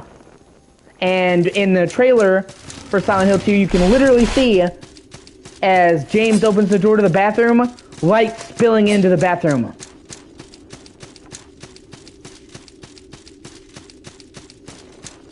Which I thought was cool as shit.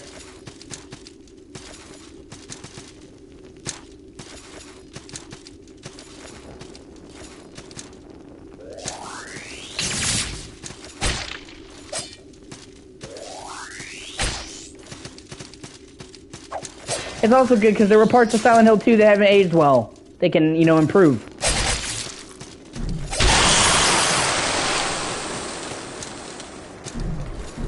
Like, the shooting and shit wasn't the best.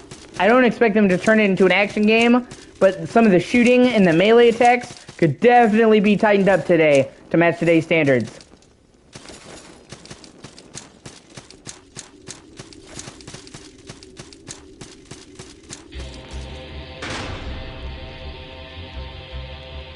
Or like making the boss fights with Pyramid Head more involving, because it's basically just you running around a room really slowly and pumping the ammo into them.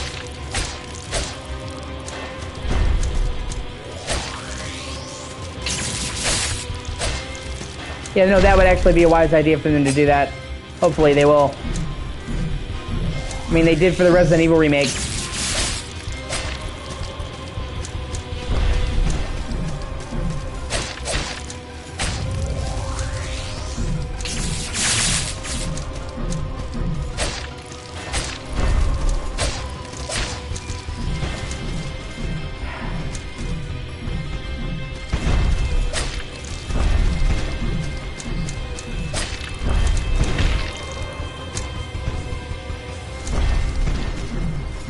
Oh yeah, for real.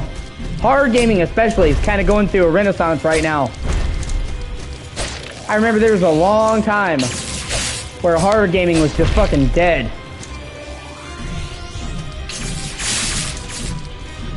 Like nothing was going on. There was like hardly any horror games to play. And now horror games have come back in a major fucking way. I'm very happy to see.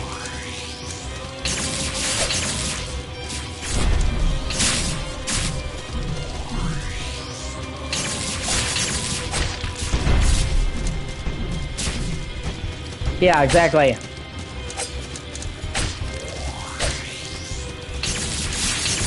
There was a time when that was like all we were getting in horror games was walking sims. Honestly, you know, if you want to fucking think the modern resurgence of survival horror in anyone, it's fucking Resident Evil 7, man. Resident Evil 7 didn't just help bring horror back to life, it helped bring fucking Capcom back to life. they were really not doing well, financially speaking. And they nearly gave up on Resident Evil entirely. And not only did Resident Evil 7 just kick unbelievable ass, but it led to the fucking resurgence of Capcom. And ever since 7 released, the Capcom has just been on a fucking roll, releasing awesome game after awesome game, back to back. Resident Evil 2 Remake, boom. 3 Remake, boom. 8. Monster Hunter. I mean, ever since Resident Evil 7 launched, Capcom has just wall-to-wall fucking hits. They have not released a bad game since.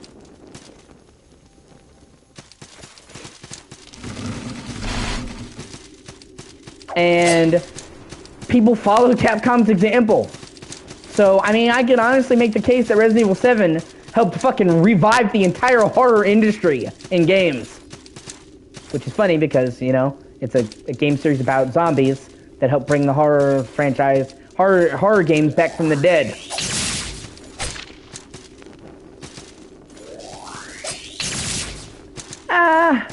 I didn't hate 8. 8 did its own thing. I liked 8 up until the last hour. I think the last hour of RE8 went fucking crazy with the chainsaw mix and shit and ruined the pacing of the game.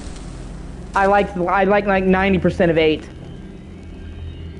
I like the village, I like the werewolves, I like the multi-villains, the fucking... Ethan is actually a good character in Resident Evil 7. He has no character or personality. In 8, he actually has a likable personality. I really actually liked Ethan and came to root for him. Whereas I didn't give a shit about him either way in the 7th game. And stuff like that. RE8 did a lot of good stuff. It just... Yeah, no, it's good. Also, I highly recommend the DLC for 8. It deliberately tries to be more like the classic RE games. And on top of that... damn it. On top of that, it goes more for psychological horror, like what you would see in Silent Hill. You as a Silent Hill fan would actually really like the DLC, because it gets into Rose's mind. And deals with her guilt and shit over being Evelyn, and it deals with a lot of parallels with Silent Hill. It's kind of weird. I say that in a good way, though. It's not like it apes it. It just has similarities. Both have a blonde-haired girl who used to have like a dark, evil brunette-haired form. Both are dealing with trauma and the fact that they are essentially two people in one. Like, it's really good. It's fucking scary. Some of the scariest moments in Resident Evil history are in that DLC, Shadows of Rhodes. And it felt like the Resident Evil team was trying to their hand on psychological horror with that DLC.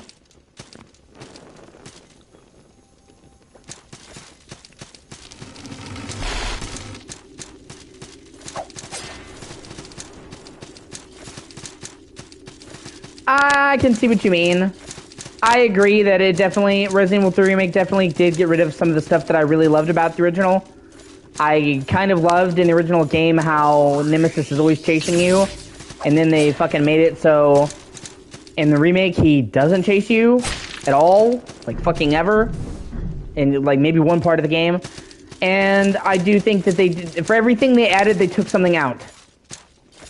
But I think if you judge RE3 Remake on its own merits, it is a good game. And I do like the story a lot better. I really liked Carlos in the RE3 Remake. In the original RE3, Carlos was just a douchebag. Like, I didn't care about him. And yet, in the remake, Carlos wound up being one of my favorite characters in the entire Resident Evil series. He's so fucking likable.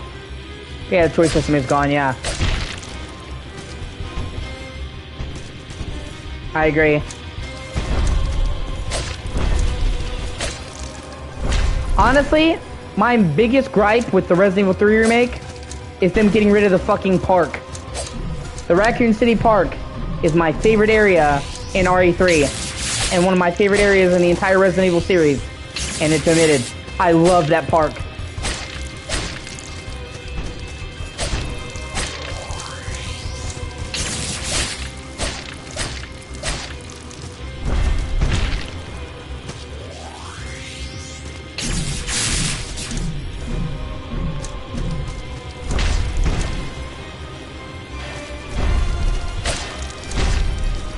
seeing the rain falling and the grass and the fucking graveyard.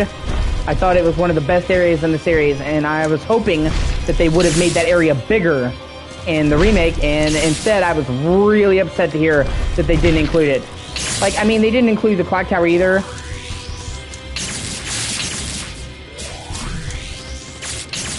But I could live without the clock tower. I was really upset about the park.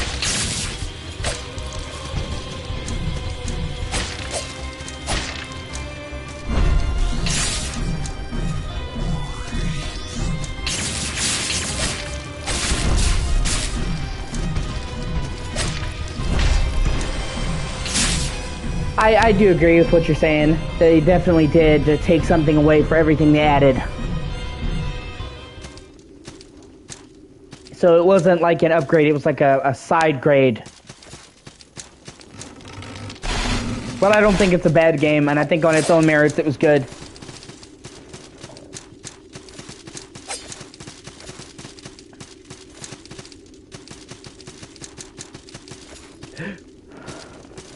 Thankfully, you don't really have to worry about that, though, with the Resident Evil 4 remake. Yeah, I can see some of that. I ultimately liked her, but I see what you mean. Fuck me. Here, just kill me. I lost most of my health anyway. I also think that the 3 remake did a much better job of connecting with Resident Evil 2. And I really liked all the different ways they showed the two games intersecting.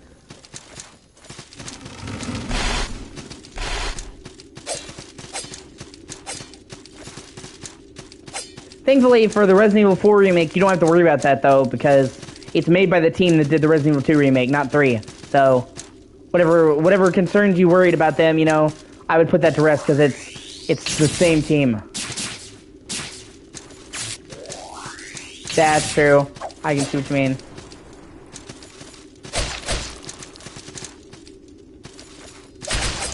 Fuck.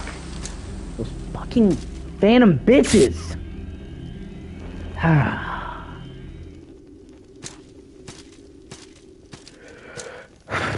Okay, I got this.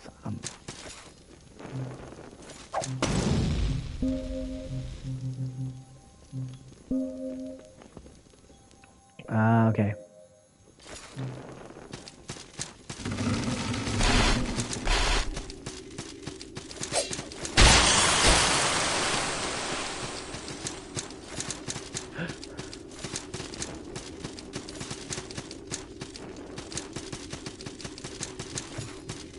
And every single bit of gameplay that I've seen for the Resident Evil 4 remake looks absolutely fucking incredible.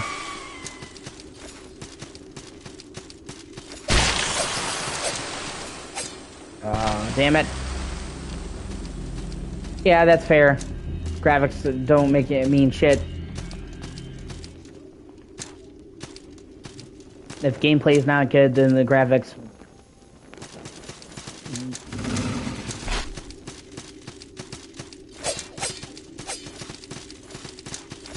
Honestly, I have so much like history with Resident Evil 4 that it's like a part of my life. It helped shape who I am as a person. It helped shape what I love in games. Like RE4 is more than just a game for me. It was a fucking cornerstone of my life.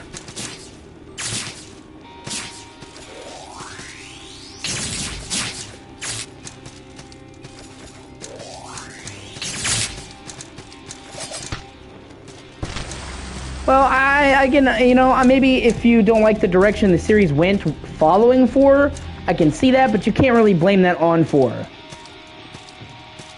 I think that Resident Evil 4 had the perfect blend of horror and action. I think 4 got the fucking sweet spot, and then 5 and 6 ruined that balance. But that's not on 4.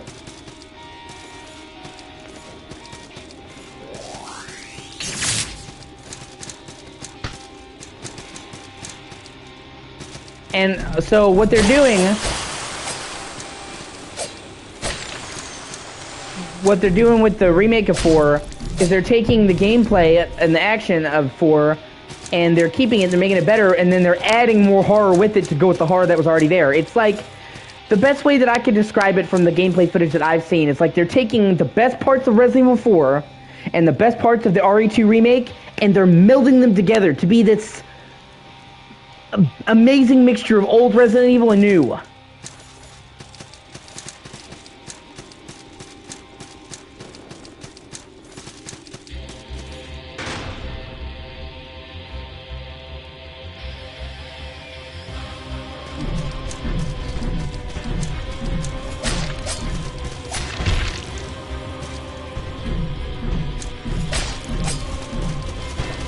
Also, Resident Evil 4 has by far my favorite incarnation of Leon.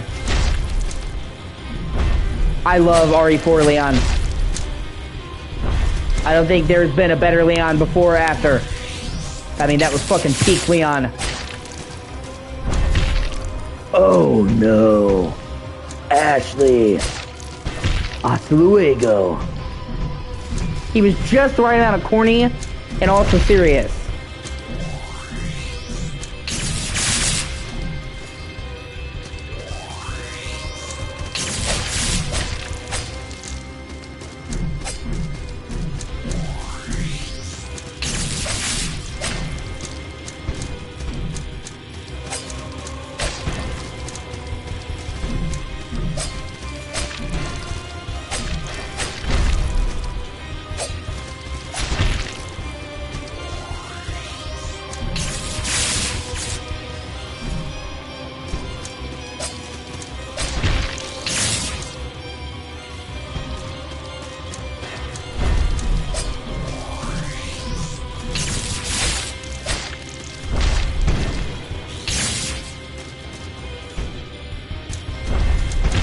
And Luis is my bro, man.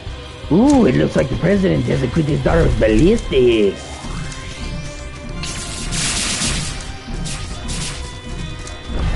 Plus, you do not get a better shopkeeper in any game than the RE4 merchant. It's just not possible. What are you buying? What are you selling? Ha! I'll buy it at a high price. It's a good gun, stranger. Like, there will never be a merchant in a game that is more cool than the fucking RE4 merchant. And the fact that they never brought him back for any other game blows my fucking mind. He should have became a fucking staple character. Talk about Capcom wasting the fucking potential.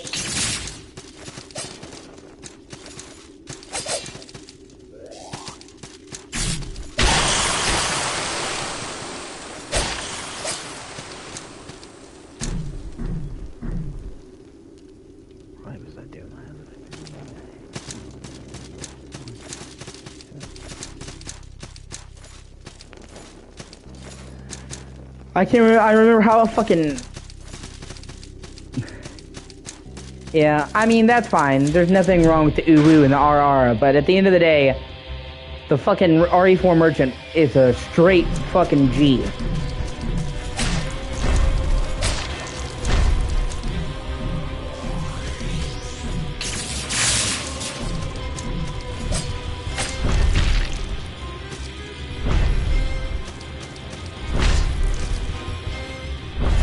Kind of crazy too, because the RE series went from not having any merchants to having arguably the coolest merchant in any game ever made.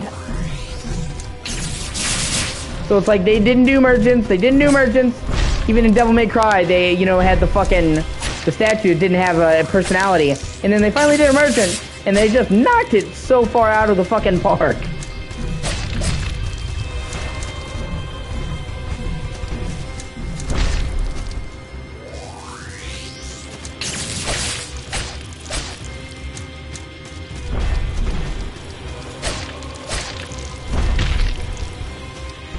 Yeah, I love Drebin. Drebin is also great.